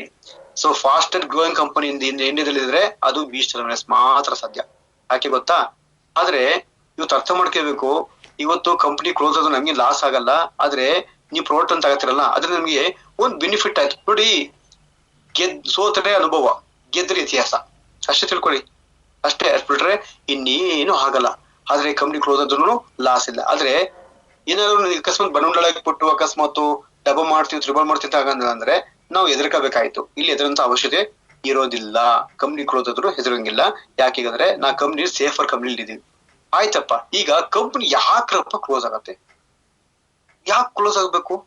ಈಗ ನೀವು ಒಂದು ಅಂಗಡಿ ಮಾಡಿದ್ರ, ಒಂದು ಹೋಟೆಲ್ ಮಾಡಿದ್ರ, ಹೋಟೆಲ್ಗೆ ಡೈಲಿ ಜನ ಬರ್ತಿದ್ರೆ, ಅಂಗಡಿ ಡೈಲಿ ಕಸ್ಟಮರ್ ಬರ್ತಿದ್ರೆ, ಡೈಲಿ ನೀವು 5,000-10,000 ರೂಪಾಯಿ ಬಿಸ್ನೆಸ್ ಆಗ್ತಿದೆ. ಬಿಸ್ನೆಸ್ ಆಗ್ಬೇಕಾದ್ರೆ ನೀವ್ ಯಾಕೆ ನಾಳೆ ರಜೆ ಮಾಡ್ತೀರಾ? ರಜೆ ಮಾಡಕ್ ಇಷ್ಟಪಡ್ತೀರಾ? MDH 95 years ರೀ. MDH 95-96 ವರ್ಷದಿಂದ ಇದೆ ರೀ, ರನ್ನಿಂಗ್ ಇದೆ. ಎಲ್ಲಿ ತನಕಲೂ ನಮ್ಮ ಕಂಪನಿ ಇರುತ್ತೆ ಅಂದ್ರೆ ಇಡೀ ಪ್ರಪಂಚದಲ್ಲಿ ಯಾವ ಮನೆಯಲ್ಲಿ ಒಂದು ಕಾಯಿಲೆ ಇಲ್ಲ ಸಹ, ಒಂದು ಗ್ಯಾಸ್ಟ್ರಿಕ್ ಇಲ್ಲ ಸಹ. ನಾವೆಲ್ಲ ಮೊನ್ನೆ ದೇವರು ಶಿವರಾತ್ರಿ ಹಬ್ಬದ ದಿವಸ ದೇವ್ರು ಪ್ರತ್ಯಕ್ಷ ಆಗ್ಬಿಟ್ಟು ಅಮೃತ ಕೊಟ್ಟಿದ್ದ ಸಹ ಕುಡ್ಕೊಬಿಟ್ಟಿದೀವಿ ನಾವು, ಯಾರ ರೋಗ ಇಲ್ಲ ಸಹ ಅಂತಾರಲ್ಲ, ಅಲ್ಲಿ ತನಕಲೂ ಕಂಪ್ನಿ ಇರುತ್ತೆ. ಓಕೆನಾ? ಆಗತರ ಸಮಸ್ಯೆ ಇಲ್ಲ. ಪ್ರತಿಯೊಬ್ಬರು ಸಮಸ್ಯೆ ಇದ್ದಿದೆ. ಪ್ರಪಂಚ ಎಂಡ್ ಆದ್ರೂ, ಪ್ರಪಂಚ ಬರ್ಲಿ, ಯಾವ ಆ್ಯಪ್ ಬರ್ಲಿ, ಏನೇ ಬಂದ್ರು ಕಂಪ್ನಿ ಯಾವತ್ತೂ ಮುಚ್ಚೋಗಲ್ಲ. ಯಾಕೆ ಗೊತ್ತಾ? ಕಂಪ್ನಿ ಪ್ರಪಂಚದಲ್ಲಿ ಇಲ್ಲಿ ತನಕಲೂ ರೋಗ ಇರ್ತಾನೆ, ಅಲ್ಲಿ ತನಕಲೂ ಬೇಕೇ ಬೇಕು ಈ ಪ್ರಾಡಕ್ಟ್ಗಳು ರನ್ನಿಂಗ್ ಇದ್ದೇ ಇರುತ್ತೆ. ಎಲ್ಲಿ ತನಕ ನಿರುದ್ಯೋಗ ಸಮಸ್ಯೆ ಇರುತ್ತೆ, ಅಲ್ಲಿ ತನಕ ನಮ್ಮ ಕಂಪ್ನಿ ಇರುತ್ತೆ ಫ್ರೆಂಡ್ಸ್. ಒಬ್ರು ಬೇಕೇ ಬೇಕಲ್ವಾ? ಹಾಗೆ ನೆಕ್ಸ್ಟ್ ಬರ್ತಿದೀನಿ ನೋಡಿ. ಸ್ವಂತ ವೇರಸು, ಸ್ವಂತ ಕಂಪನಿ, ಸ್ವಂತ ಅಸೆಟ್ ಅನ್ನು ಮಾಡ್ಕೊಂಡಿದ್ದ ಕಂಪನಿ ಯಾಕೆ ಓಡೋಗುತ್ತೆ ಫ್ರೆಂಡ್ಸ್? ಯಾಕೆ ಓಡೋಬೇಕು ಅಂತ ಕೇಳ್ತೀನಿ. ಹಾಗೆ ಸ್ವಂತ ಅಸೆಟ್ ಇದೆ ಫ್ರೆಂಡ್ಸ್. ಯಾವುದೇ ಕಂಪ್ನಿಗೂ ಏನೇ ಒಂದು ಪರ್ಮಿಷನ್ ಕೊಡಕ್ಕಿಂತ ಮುಂಚೆ ಆ ಕಂಪ್ನಿಯ ಓನರ್ ಅಸೆಟ್ ಅನ್ನ ನೋಡುತ್ತೆ ಕೇಂದ್ರ ಸರ್ಕಾರ. ಹೆಂಗಪ್ಪ ಕಂಪ್ನಿ ಲಾಸ್ ಆದ್ರೆ ಹೆಂಗಪ್ಪ ಕೊಡ್ಬೇಕು, ನೀನ್ ಹೆಂಗ್ ಕೊಡ್ತೀಯಾ, ಯಾವ ಆಧಾರ ಮೇಲೆ ಕೊಡ್ತೀಯಾ, ಕೋರ್ಟ್ ಅಕಸ್ಮಾತ್ ಅಪೀಲ್ ಹಾಕೊಂಡ್ರೆ ನೀವ್ ಯಾವ್ದನ್ನ ಮಾಡ್ಕೊಡ್ತೀಯ ಅಂತ ಕೇಳುತ್ತೆ. ಆದ್ರೆ ಇವೆಲ್ಲ ಅಸೆಟ್ ಇದೆ ಫ್ರೆಂಡ್ಸ್, ಅಸೆಟ್ ಇದೆ. ಯಾಕೆಂದ್ರೆ 4-6 ತಲೆಮಾರು ಕೂತ್ಕೊತೀನಷ್ಟು ಕಂಪನಿ ಮಾಡ್ಕೊಂಡಿದೆ. ಸೊ ಹಾಗೇನೆ ಕಂಪ್ನಿ ಗುಟ್ಟಕ್ಕಿಂತ ಮುಂಚೆ, ಕಟ್ಟಕ್ಕಿಂತ ಮುಂಚೆನೆ ಕಂಪ್ನಿಯವರು ಕರಡಪತಿನೇ ಆಗಿದ್ರು. ಕಂಪ್ನಿ ಮಾಡಿದ್ಮೇಲೆ ಬಿಲ್ಡ್ ಮಾಡ್ಕೊಂಡ್ರು. ಹಾಗೇನೆ ಇವತ್ತೊಂದು ಅರ್ಥ ಮಾಡ್ಕೋಬೇಕು, ನಮ್ಮಲ್ಲಿ ನಿಮ್ಗೆ ಗೊತ್ತಿರ್ಬೇಕು ಅನಿರುದ್ ಸರ್ ಅವ್ರಿಗೂ ಒಂದು ಜಾಯಿಂಟ್ ಪೇನ್ ಇತ್ತು. ಆ ಪ್ರೋಟನ್ನ ಕನ್ಸ್ಯೂಮ್ ಮಾಡ್ಕೊಂಡು ಅವ್ರು ಅರ್ಥ ಮಾಡ್ಕೊಂಡು ಅದನ್ನ ತಗೊಂಡು ನಂಗೆ ಅವ್ರಿಗೆ ಸೈಡ್ ಎಫೆಕ್ಟ್ ಆಗಿಲ್ಲ ಅನ್ನೋದಕ್ಕೆ ಅವರು ನಮ್ಮ ಪ್ರೋಟ್ನ ನಾನು ನಿಮ್ಮ ಒಂದು ಟೀಮ್ ನಲ್ಲಿ ಸೊ ಇದನ್ನ ನಾವು ಹ್ಯಾಡ್ ಆಗಿ ಕೊಡ್ಲಿಕ್ಕೆ ಒಪ್ಕೊಳ್ತೀನಿ ಅಂತ ಒಪ್ಕೊಂಡ್ರು ಫ್ರೆಂಡ್ಸ್. ಸುಮ್ನೆ ಕೊಡ್ಲಿಕ್ಕೆ ಆಗಲ್ಲ. ಒಬ್ಬ ಐಕಾನ್ ಒಬ್ಬ ವ್ಯಕ್ತಿ ಬಂದು ನಾನು 10 ವರ್ಷ ನೋಂದಿ ಕೊಡ್ತಿದ್ದೀನಿ ಅಂತ ಹೇಳ್ಬಿಟ್ರೆ, ಸುಳ್ಳು ಹೇಳ್ಬಿಟ್ರೆ ಅದ್ ಯಾರು ನಂಬಲ್ಲ. ಇವತ್ತು ಜನ ತುಂಬಾ ಬ್ರಿಲಿಯಂಟ್ ಇದಾರೆ. ಹಾಗಾಗಿ ಏನೋ ಸಮಸ್ಯೆ ಬಂತು ಅಂದ್ರೆ ಹೋಗಿ ಅವ್ರ ಮೇಲೆ ಬೇಕಾದ್ರೆ ಕೇಸ್ ಹಾಕ್ಬೋದು. ಈಗ ಒಬ್ರು ಬಂದ್ರಲ್ಲ, ನಿಮ್ಮ ಮುಖ ಬೆಳ್ಳು ಮಾಡ್ತೀವಿ ಅಂತ ಅಂದ್ರು, ಯಾವ್ದು ಒಂದು ಗೊತ್ತಿರ್ಬೇಕು, ಲವ್ಲಿ ಅಂತ ಇತ್ತು, ಈಗ ಏನಂತ ಹೇಳಿ ಗ್ಲೋ ಲವ್ಲಿ ಆಗಿ ಬಂತು. ಹಾಗಾಗಿ ಯಾವ್ದಕ್ಕೂ ಪ್ರತಿಯೊಂದಕ್ಕೂ ಪಬ್ಲಿಕ್ ಅಲ್ಲಿ ಹೇಳ್ಬೇಕಾದ್ರೆ ಪ್ರತಿಯೊಂದು ಮಾತುಗಳು ಎವಿಡೆನ್ಸ್ ಆಗಿರುತ್ತೆ ಫ್ರೆಂಡ್ಸ್. ನೆಕ್ಸ್ಟ್, ಈಗ ಹೇಳಿ ಸರ್, ಇಂತ ಒಂದು ಮಿನಿಸ್ಟರ್ ಕಡೆಯಿಂದ ಇಂತಿಂತ ಸಂಘ ಸಂಸ್ಥೆ ಇರ್ಬೋದು, ಎಲ್ಲಾ ಕಡೆಯಿಂದ ಇವತ್ತು ಡಾಕ್ಟರೇಟ್ ಅವಾರ್ಡ್ ಇರ್ಬೋದು, ವರ್ಲ್ಡ್ ವೈಡ್ ಇವತ್ತು ಅವಾರ್ಡ್ ಅಂತ ಹೊಡ್ತಿದೆಯಲ್ಲ, ಇಂಥ ಕಂಪ್ನಿ ಸರ್ಕಾರದಿಂದ ಒಂದು ಕೇಂದ್ರ ಸರ್ಕಾರ ಇರ್ಬೋದು ಅಥವಾ ರಾಜ್ಯ ಸರ್ಕಾರ ಇರ್ಬೋದು ಅವಾರ್ಡ್ ತಳಂತದ್ದು ಮಿನಿಸ್ಟರ್ ಕಡೆ ಅವಾರ್ಡ್ ತಳಂತ ಕಂಪ್ನಿ ಇವತ್ತು ಓಡೋಗುತ್ತೆ ಸರ್, ಮುಚ್ಚೋಗುತ್ತೆ ಸರ್. ಯಾಕೆ ಗೊತ್ತಾ? ನಮ್ಮ ಕರ್ನಾಟಕದಲ್ಲಿರ್ಬೋದು, ಇಂಡಿಯಾದಲ್ಲಿರ್ಬೋದು ಸಾವಿರಾರು ಕಂಪ್ನಿಗಳು ಇವತ್ತು ಜನಗಳಿಗೆ ಮೋಸ ಮಾಡಿದ್ದಾರೆ, ಜನಗಳಿಗೆ ಟೋಪಿ ಹಾಕೋದಿದ್ದಾರೆ, ರಾತ್ರಿ ಓಡೋಗಿದ್ದಾರೆ ಅಲ್ವಾ. ಸೊ ದುಡ್ಡನ್ನ ಡಬ್ಬ ಮಾಡ್ತೀನಿ ಹೇಳಿದ್ದಾರೆ. ಅಂತ ಸಾವಿರಾರು ಕಂಪ್ನಿಗಳ ಮಧ್ಯೆ ಹೆದೆ ತಿಂದಂತ ಕಂಪ್ನಿ ಅಂದ್ರೆ ಅದು ವಿ ಸ್ಟಾರ್ ವೆಲ್ನೆಸ್ ಮಾತ್ರ. ಸೊ ಈ ವಿಚಾರ ಬರ್ತಿದ್ದೀನಿ, ಡಾಕ್ಟರ್ ನೀವು ಡಾಕ್ಟರ್ ಸರ್, ನೀವು ಡಾಕ್ಟ್ರಾ ಅಂದ್ರೆ ಅರ್ಥ ಮಾಡ್ಕೊಡಿ, ನಾನು ಡಾಕ್ಟರ್ ಅಲ್ಲ, ಆದ್ರೆ ನಾನು 300 ಟ್ರಿಲಿಯನ್ ಜೀವಕೋಶಗಳಿಗೆ ಡಾಕ್ಟರ್ ಅಂತ ಹೇಳಿ. ಎಷ್ಟು ಹೇಳಿ? ನಮ್ಮ ದೇಶದಲ್ಲಿ 300 ಟ್ರಿಲಿಯನ್ ಜೀವಕೋಶ ಇದೆ. ಹೆಂಗೆ ಅರ್ಥ ಆಗ್ಬೇಕು ನಿಮ್ಗೆ ಅಂದ್ರೆ, ಒಂದು ಹನಿ ರಕ್ತದಲ್ಲಿ ಕೋಟ್ಯಾನು ಕೋಟಿ ಜೀವಕೋಶ ಇದೆ ಫ್ರೆಂಡ್ಸ್. ಅವೆಲ್ಲ ಜೀವಕೋಶಗಳಿಂದಲೇ ಒಬ್ಬ ಮನುಷ್ಯ ರಚನೆ ಇರೋದು. ಆ ಜೀವಕೋಶ ಇದ್ರೆ ಮಾತ್ರ ಮನುಷ್ಯ ಹ್ಯಾಪಿ ಆಗಿರ್ತಾನೆ. ಜೀವಕೋಶ ಯಾವ ಡೆತ್ ಆಯ್ತೋ ಮನುಷ್ಯ ಅವನ ಅಸ್ವಸ್ಥತೆ ಕಾಡ್ತಾ ಹೋಗುತ್ತೆ, ಅನಾರೋಗ್ಯ ಸಮಸ್ಯೆ ಬರ್ತಾ ಹೋಗುತ್ತೆ, ಅವನು ನಿರ್ಲೀಕರಣ ಆಗ್ತಾರೆ. ಅಂದ್ರೆ ನಿರ್ಲೀಕರಣ ಅಂದ್ರೆ ಅವನು ಪೂರ್ತಿ ಏನು ಸಮಸ್ಯೆ ಏನು ಯಾವ್ದಕ್ಕೂ ರೆಸ್ಪಾನ್ಸ್ ಮಾಡೋದಾಗ್ತಾನೆ. ಸೊ ಹಾಗಾಗಿ ನಮ್ಗೆ ಇಮ್ಯೂನಿಟಿ ಪವರ್ ಎಲ್ಲಿ ಬರ್ತಂದ್ರೆ ನಮ್ಮ ಜೀವಕೋಶಗಳಿಂದ ಬರ್ತಾ ಹೋಗುತ್ತೆ. ಸೊ ಹಾಗಾಗಿ ಇದನ್ನ ಈ ಜೀವಕೋಶ ಅರ್ಥ ಮಾಡ್ಕೊಂಡು ನಾವು ಲೆಕ್ಕ ಹಾಕ್ಬೇಕು ಅಂದ್ರೆ 240 ವರ್ಷ ಬೇಕಂತೆ. ಎಷ್ಟು ಹೇಳಿ? 240 years ಬೇಕಂತೆ. 1 2 3 4 ಅಂತ ಲೆಕ್ಕ ಹಾಕ್ಬೇಕಂದ್ರೆ ಅಷ್ಟು ವರ್ಷ ಬೇಕಂತೆ. ನೋಡಿ ಇಲ್ಲಿ ಏನು ಸಿಂಬಲ್ ಕೊಟ್ಟಿರೋ ಡಾಕ್ಟರ್ ಸಿಂಬಲ್ ಏನಿದು? ಒಂದು ಆಲೋಪತಿ, ಒಂದು ಆಯುರ್ವೇದ. ಅಂದ್ರೆ ಎರಡು ಇವತ್ತಿದ್ರೆ ಅಂದ್ರೆ ಒಂದು ಇಂಗ್ಲಿಷ್ ಮೆಡಿಸಿನ್ಸ್, ಒಂದು ಆಯುರ್ವೇದ ಎರಡು ಇದ್ರೆ ಮನುಷ್ಯನ ಆರೋಗ್ಯಕ್ಕೆ ಇದು ಸಮತೋಲನವಾಗಿ ಆರೋಗ್ಯನ ಕಾಪಾಡಬಹುದು ಅಂತ ಅರ್ಥ. ಅಂದ್ರೆ ಎರಡು ಬೇಕೇ ಬೇಕು. ಒಬ್ಬ ತುಂಬಾ ಆಕ್ಸಿಡೆಂಟ್ ಆಗಿದೆ, ತಕ್ಷಣಕ್ಕೆ ಆಯುರ್ವೇದ ಸ್ಪಂದನೆ ಮಾಡೋದಿಲ್ಲ, ಲೇಟು. ಆದ್ರೆ ಆಯುರ್ವೇದನ ಬೇಕು, ಇಂಗ್ಲಿಷ್ ಮೆಡಿಸಿನ್ಸ್ ಬೇಕೇ ಬೇಕು ಮನುಷ್ಯನಿಗೆ ಅಂತ ಸೊ ಸಂಶೋಧನೆಯಿಂದ ಬಂದಿದೆ. ತಕ್ಷಣಕ್ಕೆ ಬೇಕೇ ಬೇಕು. ನಂಗೆ ತುಂಬಾ ತಲೆನೋವು ಬರ್ತಿದೆ, ನನಗೆ ತಡೆಯಕ್ ಆಗ್ತಾ ಇಲ್ಲ, ತಕ್ಷಣ ರಿಲೀಫ್ ಆಗ್ಬೇಕು ಅಂದ್ರೆ ಆಯುರ್ವೇದಕ್ಕಿಂತ ಅದ್ ಬೇಕು ನಿಜ. ಆದ್ರೆ ಅದನ್ನೇ ತಗೊಂಡ್ರೆ ಆರೋಗ್ಯಕ್ಕೆ ತುಂಬಾ ಹಾನಿಕಾರಕ. ಇದನ್ನ ತಗೊಂಡ್ರೆ ನಮ್ಗೆ ಲಾಂಗ್ ಟೈಮ್ ಕೊಡ್ತಾ ಹೋಗುತ್ತೆ. ನೆಕ್ಸ್ಟ್ ಫಾಸ್ಟ್ ವಿಚಾರ ಬರ್ತಿದೀನಿ. We don't have to be a doctor to advise the intake of food. Supplementary experience is enough. ಈಗ ಯಾವ್ದು ತಗೋಬೇಕು, ನಮ್ಗೆ ಏನು ಅವ್ರು ಕೇಳ್ತಾಗಬೇಕು ಇವ್ರು ಕೇಳ್ತಾಗಬೇಕು ಏನಿಲ್ಲ ಫ್ರೆಂಡ್ಸ್. ಯಾಕೆಂದ್ರೆ ಕಷಾಯಗಳನ್ನ ಸಾಮಾನ್ಯವಾಗಿ ನಿಮ್ಗೆ ಅಜ್ಜ ಅಜ್ಜಿಲ ಗೊತ್ತಿರ್ಬೇಕು. ಅವ್ರು ಹಳ್ಳಿ ಕಡೆ ಎಲ್ಲ ಕಷಾಯ ಮಾಡ್ಕೊಡ್ತಿದ್ರು, ನಿಮ್ಗೆ ಗಮನಿಸ್ಕೊಂಡಿರ್ಬೋದು. ತುಂಬಾ ಜನ ಮನೇಲೆ ಕಷಾಯ ಮಾಡ್ಕೊಡ್ತಿದ್ರು, ಏನು ಸಮಸ್ಯೆ ಬರ್ಕೊಡ್ತಿದ್ರು. ಈವನ್ ನಮ್ಮ ಅಪ್ಪನೂ ಅಷ್ಟೇ ತುಂಬಾ ಕಷಾಯ ಮಾಡ್ಕೊಡ್ತಿದ್ರು. ಅದ ಕೈ ಮಸಿ ಅಂತ ಅದಕ್ಕಿರ್ಬೋದು, ಹಾವು ಕಡೋದಕ್ಕಿರ್ಬೋದು, ಅಥವಾ ದಮ್ಮಿಗೆ ಇರ್ಬೋದು, ಆತರ ಹಲವಾರು ಸಮಸ್ಯೆ ಕೊಟ್ಟು ಫ್ರೆಂಡ್ಸ್, ಹಲವಾರು ಸಮಸ್ಯೆಗೆ ಕೊಡ್ತಿದ್ರು. ಆದ್ರೆ ಅವೆಲ್ಲ ಇವತ್ತಿಲ್ಲ, ಆ ಗಿಡಮೂಲಿಕೆಗಳು ಇವತ್ತು ಸಿಗ್ತಾ ಇಲ್ಲ. ಹಾಗೇನೆ ನೋಡಿ, ಹಳ್ಳಿ ಕಡೆಗೆ ಹೋದಾಗ ಸಾಮಾನ್ಯಗೆ ಡಾಕ್ಟರ್ಗಳು ಯಾವ ಇರ್ಲಿಲ್ಲ ಅವತ್ತು. ಅಂದ್ರೆ ಸಾಮಾನ್ಯವಾಗಿ ನಮ್ಮ ಅಕ್ಕಂದಿರು ಇರ್ಬೋದು, ಅಥವಾ ತುಂಬಾ ನಮ್ಮ ದೊಡ್ಡಪ್ಪ ಚಿಕ್ಕಪ್ಪ ಮಕ್ಕಳು ಎಲ್ಲ ಗಮನಿಸ್ಕೊಂಡಾಗ ಎಲ್ಲ ನಾರ್ಮಲ್ಲು ಮೈಲೆ ಆಗ್ತಿತ್ತು. ಯಾರು ಮಾಡ್ತಿದಾರ? ನಮ್ಮ ತಾಯಿ, ನಮ್ಮ ಅಜ್ಜಿ ಮಾಡ್ತಿದ್ರು. ಅವ್ರಿಗೆ ಅವ್ರ ಅಜ್ಜಿ ಅವ್ರೇನು MBBS ಮಾಡಿದ್ರು ಫ್ರೆಂಡ್ಸ್. ಅವ್ರ ಡಾಕ್ಟರ್ ಇದ್ರ ಅನುಭವದ ಆಧಾರದ ಮೇಲೆ, ಡಾಕ್ಟರ್ಗಿಂತ ಅನುಭವ ಜಾಸ್ತಿ ಇರುತ್ತೆ ಅವ್ರಿಗೆ, ಅನುಭವದ ಆಧಾರದ ಮೇಲೆ. ಅಂದ್ರೆ ಹೊಸ ಡಾಕ್ಟರ್ಗಿಂತ ಹಳೆ ಪೇಷಂಟ್ ಉತ್ಪನ್ನ ಅಂತಾರ, ಆತರ ತುಂಬಾ ಕಡೆ ಸೇಫ್ ಆಗಿ ಮಾಡಿ ಉಂಟು. ಹಾಗೇನೆ ಇವತ್ತು ಅವೆಲ್ಲ ಮಾಡ್ಬೇಕಾದ್ರೆ ತುಂಬಾ ಹೈಜೆನಿಕ್ ಆಗಿ ಎಷ್ಟೋ ದಿನಗಳು ನಾರ್ಮಲ್ ಆಗಿದಾವೆ. ಆಮೇಲೆ ಎಷ್ಟೋ ಕಡೆ ನಾರ್ಮಲ್ ಆಗೋದನ್ನ ಆಸ್ಪತ್ರೆ ಕಡೆ ಮಗು ತಿರುಗೋಗ್ಬಿಟ್ಟಿದೆ, ಮಗು ನೀರು ಕುಡಿದಿದೆ, ಅಥವಾ ಏನೋ ಸಮಸ್ಯೆನ ಸಮಸ್ಯೆನ ಗಾಬರಿ ಮಾಡ್ಬಿಟ್ಟು ನಮ್ಮನ್ನ ಭಯಪಡಿಸಿ ನಾವಲ್ಲಿ ದುಡ್ಡನ್ನ ಅಂತ ಮಾಡೋದು ತುಂಬಾ ಮಾಡ್ತಿದ್ದಾರೆ. ಅಂದ್ರೆ ಆಪರೇಷನ್ಗೆ ಮಾಡಿಸ್ಬೇಕು ಅನ್ನೋದ ಒತ್ತಡನ ಮಾಡ್ತಾ ಹೋಗ್ತಾರೆ. ಸೊ ಇವತ್ತು ಹಳ್ಳಿ ಕಡೆ ನೋಡ್ಬೋದು ತುಂಬಾ ಕಡೆ ನಾರ್ಮಲ್ ಆಗ್ತಿದೆ. ಯಾವ್ದು ಬೇಡ, ಈ ಕೋವಿಡ್ ಟೈಮಲ್ಲಿ ತುಂಬಾ ಡೆಲಿವರಿಗಳು ಅಮ್ಮ ನಾನು ಹೋಗಲ್ಲ, ಮುಟ್ರೆ ಕೋವಿಡ್ ಅಂತಾರಲ್ಲ, ಅಜ್ಜಿ ಕರ್ಸು ಅಮ್ಮನ್ ಕರ್ಸು ನಾನು ಇಲ್ಲೇ ಮಾಡ್ಕೋತೀನಿ ಅಂತ ಎಷ್ಟೋ ಕಡೆ ನಾರ್ಮಲ್ ಆಗಿದ್ದೇವೆ. ಅಲ್ಲಿ ನಾರ್ಮಲ್ ಆಯ್ತು, ಇಲ್ಲಿ ಯಾಕೆ ಆಗಲ್ಲ ಆಸ್ಪತ್ರೆಯಲ್ಲಿ? ಇವತ್ತು ಅಲೆವೆರಾ ತಗೊಂಡು ಕುಡಿಬಹುದು, ಅಲೆವೆರಾ ಕುಡಿದಿದ್ವಿ, ಹಾಗೇನೆ ಅರ್ಶಿನ ತಿಂದಿದ್ವಿ, ಶುಂಠಿ ತಿಂದಿದ್ವಿ, ಆಪಲ್ ತಿಂದಿದ್ವಿ, ಹಾಗೇನೆ ನೇರಳೆಣ್ಣೆ ಇರ್ಬೋದು ಅಥವಾ ನಮ್ಮ ಹಾಗಲಕಾಯಿ ಇರ್ಬೋದು, ಇವೆಲ್ಲ ತಿಂದಿದ್ವಿ ಫ್ರೆಂಡ್ಸ್. ಇವೆಲ್ಲ ತಿಂದಿದ್ವಲ್ಲ, ಇವೆಲ್ಲ ತಿನ್ಬೇಕಾದ್ರೆ ನಾವೇನ್ ಡಾಕ್ಟರ್ಗಳು ಕೇಳ್ತಿದ್ವ? ಅಥವಾ ಡಾಕ್ಟರ್ ಸಲಹೆ ಬೇಕಾ? ಅಥವಾ ಆರ್ಎಸ್ ಬೂಸ್ಟ್ ಕುಡಿಬೇಕಾ? ಡಾಕ್ಟರ್ ಕೇಳ್ಬೇಕಾ? ಡಾಕ್ಟರ್ ಸಲಹೆ ಬೇಕಾ? ಸರ್ ಹೆಂಗ್ ಕುಡಿಬಹುದು, ಕುಡಿದ ಅಂತವ? ಅದು ಈ ಕೋವಿಡ್ ಟೈಮ್ ಅಲ್ಲಿ ಏನ್ ಎಲ್ಲಾ ಮನೆಗೆ ಬಂದು ಡಾಕ್ಟರ್ ಹೇಳಿದ್ರ ಕಷಾಯ ಕುಡಿಯಪ್ಪ ಅಂತ? ಯಾರು ಹೇಳಿದ್ ನಿಮ್ಗೆ? ಯಾರೇ ನಿಮ್ಗೆ ಹೇಳಿದ್ದು ಕಷಾಯ ಕುಡಿರಿ ಅಂತ? ಅಲ್ವಾ? ಯೋಚನೆ ಮಾಡಿ. ಅಂದ್ರೆ ನಮ್ಗೆ ಗೊತ್ತಿತ್ತು, ನಂಗೆ ಪರಂಪರೆಯಿಂದ ಗೊತ್ತಿತ್ತು, ಅದನ್ನ ನಾವು ಮರ್ತಿದ್ದು ಅಷ್ಟೇ ಫ್ರೆಂಡ್ಸ್. ಅದನ್ನ ನಾವು ಮರ್ತ್ಬಿಟ್ಟಿದ್ದು. ಹಾಗೇನೆ ಒಂದ್ ಮಾತಾಡ್ತೀನಿ ಕೇಳಿ ಫ್ರೆಂಡ್ಸ್, ಮುಟ್ಟಿರೆ ಕೋವಿಡ್ ಅವತ್ತು ಏನ್ ಮುಟ್ಟಂಗಿಲ್ಲ. ಅಯ್ಯೋ ಹೋಗೋ ಬಂದು ಬರೀ ಹ್ಯಾಂಡ್ ವಾಶ್ ಹಾಕೋ ತೊಳಿರಿ. ಸೊ ಆತರ ಇತ್ತು. ಅಂತ ಪರಿಸ್ಥಿತಿ ಇದ್ದಾಗ ನಿಮ್ಮಲ್ಲಿ ನಾಯಿ, ದನ, ಆಡು, ಕರ ಎಲ್ಲ ಇದ್ದು, ಅದಕ್ಕೆ ಯಾಕೆ ಕೋವಿಡ್ ಬರ್ಲಿಲ್ಲ ಅಲ್ವಾ? ಬೇಡಪ್ಪ, ಅದು ಹೋಗ್ಲಿ.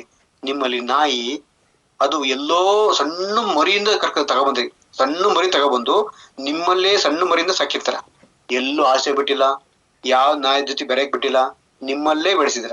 ಆದ್ರೆ ನಿಮ್ಮಲ್ಲೇ ಬೆಳೆಸಿದಂತ ನಾಯಿ ಅದಕ್ಕೆ ಯಾರು ಹೇಳ್ಕೊಟ್ರು ಗೊತ್ತಿಲ್ಲ, ಹುಷಾರಿಲ್ಲ ಅಂದ್ರೆ ಊಟನ ಬಿಟ್ಬಿಟ್ಟು ಹೋಗಿ ಹುಡ್ಕೊಂಡೋಗಿ ಗರ್ಕಿ ಹುಲ್ಲನ್ನ ತಿಂತಾ ಇರುತ್ತೆ. ಹೌದಲ್ವಾ? ಅದಕ್ಕೆ ಯಾರು ಹೇಳ್ಕೊಟ್ಟಿದ್ದು ಫ್ರೆಂಡ್ಸ್? ಅದಕ್ಕೆ ಯಾರು ಡಾಕ್ಟರ್ ಹೇಳಿದ್ದು, ಸಜೆಸ್ಟ್ ಮಾಡಿದ್ದು ಯಾರು? ಹೌದಲ್ವಾ? ಅದಕ್ಕೆ ಅರ್ಥ ಆಗುತ್ತೆ. ನಾನು ಇದು ತಿಂದ್ರೆ ನಂಗೆ ಅಜೀರ್ಣ ಸಮಸ್ಯೆನ ಆಚೆ ಬರ್ತೀನಿ ಅರ್ಥ ಆಗುತ್ತೆ. ನಾವ್ ಎತ್ತಿ ಮಾಡ್ತಿದ್ದೀನಿ ತಿಂದ್ರೆ ಸೈಡ್ ಎಫೆಕ್ಟ್ ಆಗುತ್ತೆ, ಸತ್ತೋಗ್ಬಿಡ್ತಾರೆ, ಆಹಾರದಿಂದ ಸತ್ತೋಗ್ಬಿಡ್ತಾರೆ, ಸೈಡ್ ಎಫೆಕ್ಟ್ ಜಾಸ್ತಿ ಅಂತ ಭಯ ಪಡೋಂತ ವರ್ಗ ಇದೆ. ಜೊತೆಗೆ ಎಷ್ಟೋ ಕಡೆ ಹೇಳ್ತೀನಿ, ತುಂಬಾ ಜನ ಒಳ್ಳೆ ಡಾಕ್ಟರ್ ಇದಾರೆ, ತುಂಬಾ ಜನ ಒಳ್ಳೆ ಡಾಕ್ಟರ್ ಇದ್ದಾರೆ, ಅವ್ರ ಬಗ್ಗೆ ಹೇಳಲ್ಲ. ತುಂಬಾ ಜನ ನಾನು ಬಾಯಿಂದ ಕೇಳಿದೀನಿ, ಸೈಡ್ ಎಫೆಕ್ಟ್ ಆಗ್ತದೆ ತಗೋಬೇಡ್ರಿ, ಆರೋಗ್ಯ ತಗೋಬೇಡಿ, ಸೈಡ್ ಎಫೆಕ್ಟ್ ಆಗಲ್ಲ, ಡೇಂಜರ್ ಆಗಲ್ಲ, ಯಾಕೆ ತೋರಿಸ್ತೀರ ನೀವು, ನಾವಿಲ್ವಾ ಅಂತಾರೆ. ಅಂದ್ರೆ ದುಡ್ಡು ತಿನ್ನೋಂತ ಡಾಕ್ಟರ್ ಇರ್ತಾರಲ್ಲ, ಅವ್ರುಗಳು ಈ ಆರೋಗ್ಯಕ್ಕೆ ಅಪಚಾರ ಮಾಡಿದ್ದಾರೆ. ಆದ್ರೆ ಮನುಷ್ಯ ಹುಟ್ಟಕ್ಕಿಂತ ಮುಂಚೆನೆ ದೇವ್ರು ಸೃಷ್ಟಿ ಮಾಡಿದ ಇಡೀ ಜಗತ್ತಿಗೆ ಆರೋಗ್ಯನ. ಹೌದಲ್ವಾ? ಆದ್ರೆ 5,000 ವರ್ಷಗಳ ಹಿಂದೆ ಜನ ಬದುಕಿರ್ಲಿಲ್ವಾ? ಜನ ಕಾಯಿಲೆ ವಾಸಿ ಮಾಡ್ಲಿಕ್ಕೆ ಏನ್ ತರ್ತಿದ್ರು? ಈಗ ಯುದ್ಧ ಮಾಡಕ್ ಹೋದಾಗ ಸೈನಿಕರಿಗೆ ಅವ್ರಿಗೆ ಗಾಯ ತರಲ್ವಾ? ಕಾಯಿಲೆ ಕಸ ಬರ್ತಿರ್ಲಿಲ್ವಾ? ಅವತ್ತಿನ ಗುಟ್ಟೇನ್ ಗೊತ್ತಾ? ಅಷ್ಟು ಗಟ್ಟಿಯಾಗಿ ಗೊತ್ತೇನ್ ಗೊತ್ತಾ? ರಾಜ ಮಾಡಿರೋದ್ರು ಆ ಒಂದು ಯುದ್ಧ ಮಾಡ್ಬೇಕಾರೆ ಆ ಖಡ್ಗ 20-30 kg ಇರೋದು, ಆ ಕವಚ 5 kg ಇರೋದು. ಅವೆಲ್ಲ ಹೊತ್ತು ಆ ಜಯಶಾಲ ಮಾಡ್ಬೇಕು ಅಂದ್ರೆ ಆ ತಾಕತ್ತು ಈ ಒಂದು ಆಯುರ್ವೇದ ಕೊಡ್ತಿದ್ರು. ಅದ್ ಕೇಳೋದು ಆ ಮಹಾಪಂಡಿತರನ್ನ ಏನ್ ಮಾಡೋದು, ಅವರ ಆಸ್ಥಾನದಲ್ಲಿ ಇಸ್ಕೊಳ್ತಿದ್ರು. ಸೊ ಅರ್ಥ ಮಾಡ್ಕೊಳ್ಳಿ, ಇದು ಅಷ್ಟು ಪವರ್ಫುಲ್. ಒಂದ್ ಎಕ್ಸಾಂಪಲ್ ಹೇಳ್ತೀನಿ ಕೇಳಿ ಫ್ರೆಂಡ್ಸ್, ನಂದೇ ಹೇಳ್ತಂತೆ. ಈಗ ಒಂದು 15 ವರ್ಷ ಹಿಂದ್ಲು ಮಾತು. 15 ವರ್ಷ ಹಿಂದೆ ನಾನು ಬಸ್ ತುಂಬಾ ಕಡಿಮೆ ಇದ್ದು ನಡ್ಕೊಂಡು ಹೋಗ್ತಿದ್ದೆ. ನಾನು ತುಂಬಾ 15 km ನಾನು ಪ್ರತಿ ದಿವಸ 12ರಿಂದ 13 ಕಿಲೋಮೀಟರ್ ನಡೆಯುವೆ ನಾನು. ಅಷ್ಟು ಚೆನ್ನಾಗಿ ನಡೆಯುವೆ ನಾನು. ಆಗ ನಡ್ಕೊಂಡು ಬರ್ತಿದ್ದೆ. ಅಂದ್ರೆ ಬಸ್ ಇರ್ತಿರ್ಲಿಲ್ಲ. ಆ ಬಸ್ ಕ್ಯಾಚ್ ಮಾಡ್ಬೇಕಂದ್ರೆ ಒಂದು ಊರಿಂದ ಇನ್ನೊಂದು ಊರಿಗೆ ಹೋಗಿ ಬರ್ಬೇಕಾಯ್ತು. ಸೊ ಹಾಗೆ ನಡ್ಕೊಂಡು ಹೋಗ್ಬೇಕಾರೆ ನಾನು ರೋಡ್ ಹೋಗ್ತಿರಲ್ಲ, ಶಾರ್ಟ್ ಕಟ್ ಹೋಗಿವಿ, ಮಧ್ಯ ಅಡ್ಡ ಗುಳ್ಳ ಆ ಕಾಡು ಮೆಡಲಿಂಗ್ ಹೋಗಿವಿ. ನನಗೆ ಒಂದ್ ದಿವಸ ಏನೋ ಸಖತ್ ಪೇನ್ ಆಗ್ಬಿಡ್ತು ಕಾಲು. ಯಾಕೆ ಇಷ್ಟೊಂದು ಕಾಲು ಪೇನ್ ಆಗ್ತಿದೆಯಲ್ಲ? ಎಲ್ಲೂ ಗಾಯ ಆಗಿಲ್ಲ, ಏನೂ ಆಗಿಲ್ಲ. ಕಾಲ್ ಸಖತ್ತು ಎಡದ ಕಾಲು ಸಖತ್ತು ಪೇನ್ ಆಗ್ತಾ ಅದು ಲಾಸ್ಟಿಗೆ ದಪ್ಪ ಹೋಗೋದು ಶುರುವಾಯ್ತು. ಸಣ್ಣಗೊಂದು ಗಾಯ ಆಯ್ತು. ಎಷ್ಟೋ ಒಂದ್ 8-10 ದಿವಸ ಆದ್ಮೇಲೆ ಸಣ್ಣಗೊಂದು ಗಾಯ ಆಯ್ತು. ಅದು ಕಾಲು ಊದ್ತಾ ಇದೆ, ಅಷ್ಟು ಊದ್ತಾ ಇದೆ, ಫುಲ್ ಊದ್ಬಿಡ್ತು. ಆ ಡಾಕ್ಟರ್ ಹತ್ರ ಹೋದ್ರೆ ಕೇಳಿದಾಗ ಇದನ್ನ ತೆಗಿಸ್ಬೇಕು, ಅದು ಹೋಗ್ಬಿಡಿದೆ ಕಾಲು, ಕೊಳ್ತೋಗ್ಬಿಡಿದೆ ಕಾಲು. ಇವ್ ದೇವ್ರೆ ಏನ್ ಮಾಡೋದು, ಕುಂಟ ಆಗ್ಬಿಟ್ರೆ ಏನ್ ಮಾಡೋದು? ನಾನು ಬರ್ರಿ ಸೆಕೆಂಡ್ PUC ಇನ್ನು ಈ ವಯಸ್ಸಲ್ಲಿ ಬೇಕಂತ ಅನ್ಕೊಂಡೆ. ನಾನು ಹೇಳಿರಲ್ಲ ಮನೆಗೆ, ಈ ತರ ಸುಮ್ಮನೆ ಇರುವೆ ನಾನು. ಒಂದ್ ದಿವಸ ನಾನು ಕಾಲೇಜಿಗೆ ಹೋಗ್ಲ, ನಾನು ಮನೆಯಲ್ಲೇ ಉಳ್ಕೊಂಡೆ. ನಮ್ಮ ಅಪ್ಪ ಕೇಳ್ರು, ಯಾಕೆ ಹೋಗ್ಲ ಕಾಲೇಜಿಗೆ, ನಿಂಗೆ ಆಯ್ತು ಅಂತಂದೆ. ಕಾಲ್ ತೋರಿಸೋದ್ರು, ಹಿಂಗ ಆಯ್ತು ಅಂತಂದ್ರೆ. ಏನಕ್ಕೆ ಇತ್ತು ನಂಗೆ ಗೊತ್ತಿಲ್ಲ ಅಂತಂದೆ. ಇಷ್ಟೇನ ಬಿಡು, ಯಾಕೆ ಯೋಚನೆ ಮಾಡ್ತಿದ್ರು, ಇಷ್ಟೇ ಅಂತಿದ್ರಲ್ಲ ನಮ್ಮ ಅಪ್ಪ ಅಂದ್ಬಿಟ್ಟು ಬಾರಿ ಆಶ್ಚರ್ಯ ಆಯ್ತು. ಒಂದ್ ಕೆಲಸ ಮಾಡು, ಒಂದ್ ಅರ್ಧ ಗಂಟೆ ಇಲ್ಲೇ ಕೂತ್ರು ಬತ್ನಿ ಅಂತ ಅಂದ್ಬಿಟ್ಟು ಏನೋ ತಗೊಬಂದ್ರು. ಏನೋ ಸೊಪ್ಪುಗಳು ತಗೊಂಡ್ಬಿಟ್ಟು ಚೆನ್ನಾಗಿ ಗೆಜ್ಜಿಬಿಟ್ಟು ಕೈ ಹೆಂಚಿಂದ ಬರುತ್ತೆ ಹಳ್ಳಿ ಕಡೆ, ನಾಡಂಚಲ ಕೈ ಹೆಂಚಿಂದ ಬರುತ್ತೆ ಸಾಮಾನ್ಯವಾಗಿ, ಮಂಗಳೂರು ಅಂಚಲ್ಲ. ಆ ಹೆಂಚು ಮೇಲೆ ಆ ನಿಂಬೆ ಹಣ್ಣು ಕೆಲವೊಂದು ಗಿಡಮೂಲಿಕೆ ಚೆನ್ನಾಗಿ ತೆಗೆದ್ಬಿಟ್ಟು ಆ ರಸನ ನಿಂಬೆ ರಸದಲ್ಲಿ ಬಿಟ್ಬಿಟ್ರು. ಬಿಟ್ಟಿದ ತಕ್ಷಣ ಉರಿ ಉರಿ ಉರಿ ಉರಿ ಒಸಿ ಉರಿಲ್ಲ. ಆ ಉರಿನ ಪೇನ್ ತಡ್ಕೊಂಡು ಹಿಂಗೆ ಒಳ್ಳೇದಾಗತ್ತಂದ್ರು. ಬೆಳಿಗ್ಗೆ 10 ಗಂಟೆಗೆ ಅದು ಕೊಟ್ರು, ಅದ್ಮೇಲೆ ಹಚ್ಚಿದ್ರು. ಒಂದ್ 3 ವರ್ಷ ಫುಲ್ ಇಳ್ದು ನಾರ್ಮಲ್ ಆಯ್ತು. ಎಷ್ಟು ಖುಷಿ ಪಟ್ಟು ಅಷ್ಟೊತ್ತಿಗೆ ನಾನು ಚೆನ್ನಾಗಿ ನಿದ್ದೆ ಬಂದಂಗೆ ಎದ್ ನೋಡ್ತೀನಿ. ಎಷ್ಟು ಎದೇಳಪ್ಪ ಅಂತ ಹೇಳಿಸ್ತಾನಪ್ಪ. ನೋಡಿದಾಗ ಎಲ್ಲ ಇಳಿದು ಹೋಗಿತ್ತು. ಅದು ಆ ಹಸಿರು ಎಲ್ಲ ಪೂರ್ತಿ ಎಳ್ಕೊಂಡಿರುತ್ತು. ಅಂದ್ರೆ ಅಷ್ಟು ಕಲರ್ ಆಗಿತ್ತು, ಒಂದ್ ಕಡೆ ಹಸಿರಾಗಿತ್ತು. ಅಂದ್ರೆ ನಮ್ಮ ಅಪ್ಪ ಅಂತೂ ನಿನಗೆ ಎಲ್ಲೊಂದ್ ಕಡೆ ಹಾವು ಉಸಿರು ಬಿಟ್ಟಿದೆ, ಆ ಉಸಿರಿಗೆ ನೀವು ಇಡೀ ಕೊಳ್ತೋಗಿತ್ತು, ಅದೆಲ್ಲ ಸರಿಯಾಗಿ ನೀವು ನಿಂತಿಸ ಒಂದು ಮೆಡಿಕಲ್ ಶಾಪಲ್ಲಿ ಒಂದು ಮಾತ್ರೆ ತಗವ, ಅದು ಒಳ್ಳೇದಾಗತ್ತೆ ಹಾಕು ಅಂತಂದ್ರೆ. ಅವತ್ತು ಅಕಸ್ಮಾತ್ ಕಟ್ ಮಾಡ್ರೆ ಇವತ್ತು ನಾನು ಏನಾಗ್ಬೇಕು ಯೋಚನೆ ಮಾಡಿ.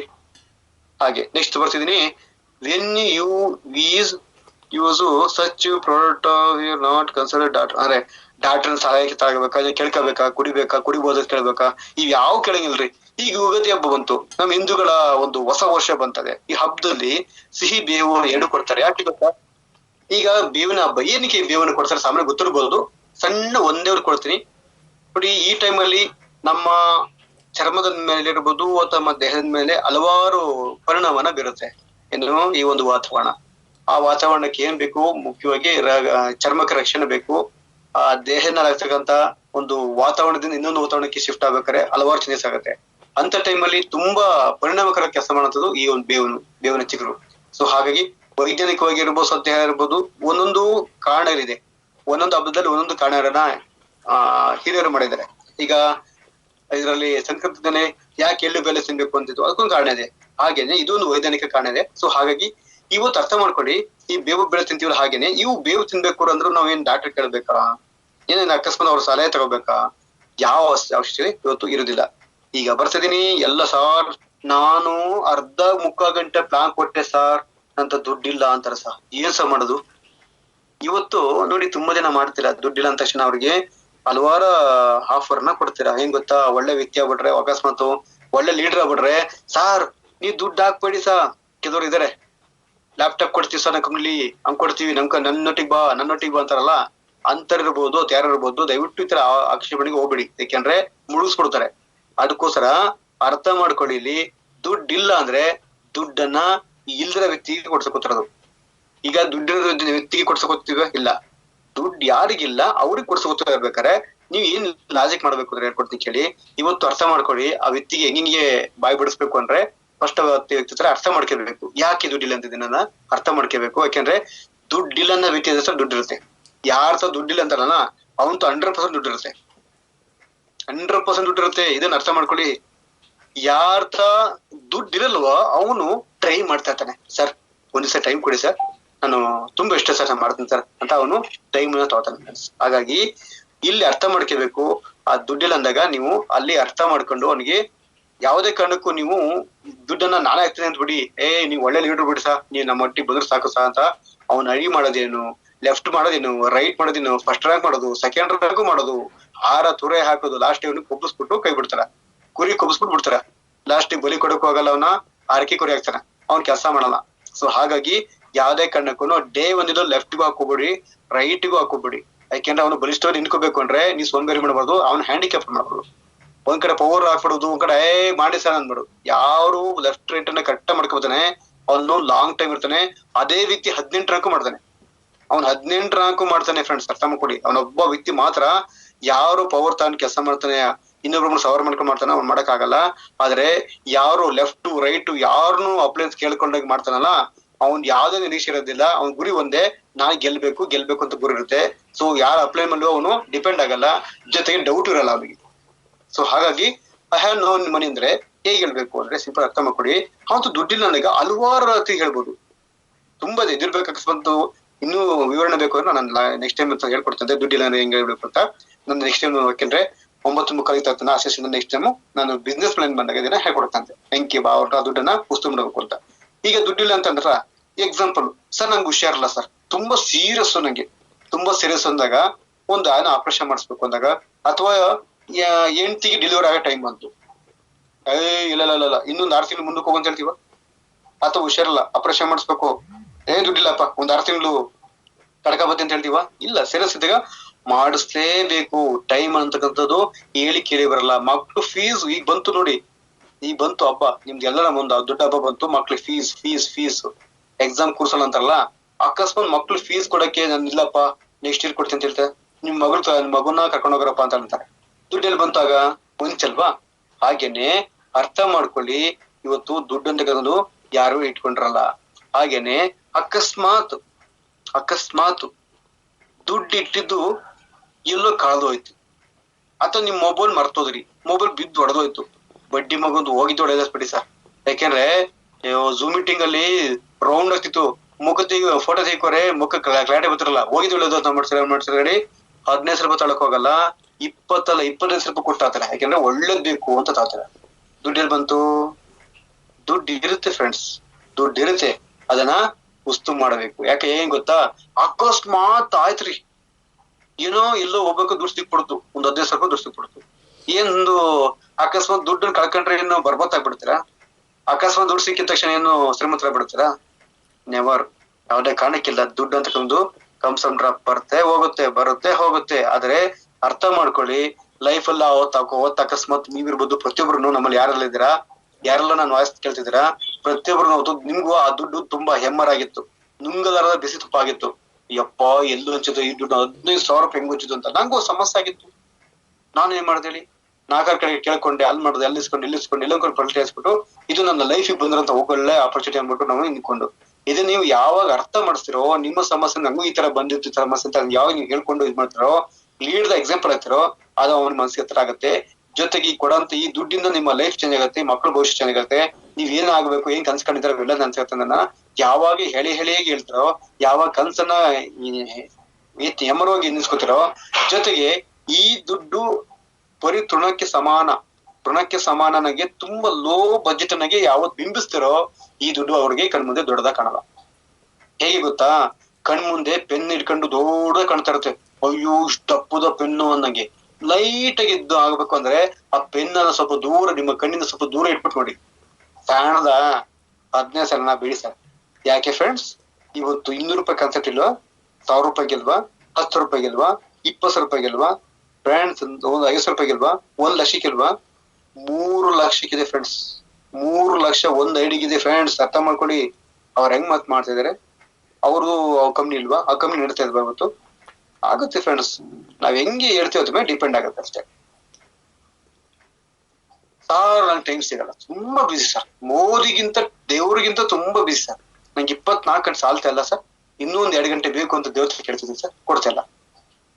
ಟೈಮ್ ಇಲ್ಲ ಅಂತಾರಲ್ಲ, ಅವ್ರ ಟೈಮ್ ಜಾಸ್ತಿ ಇರುತ್ತೆ ಫ್ರೆಂಡ್ಸ್. ಖಂಡಿತ ಇರುತ್ತೆ.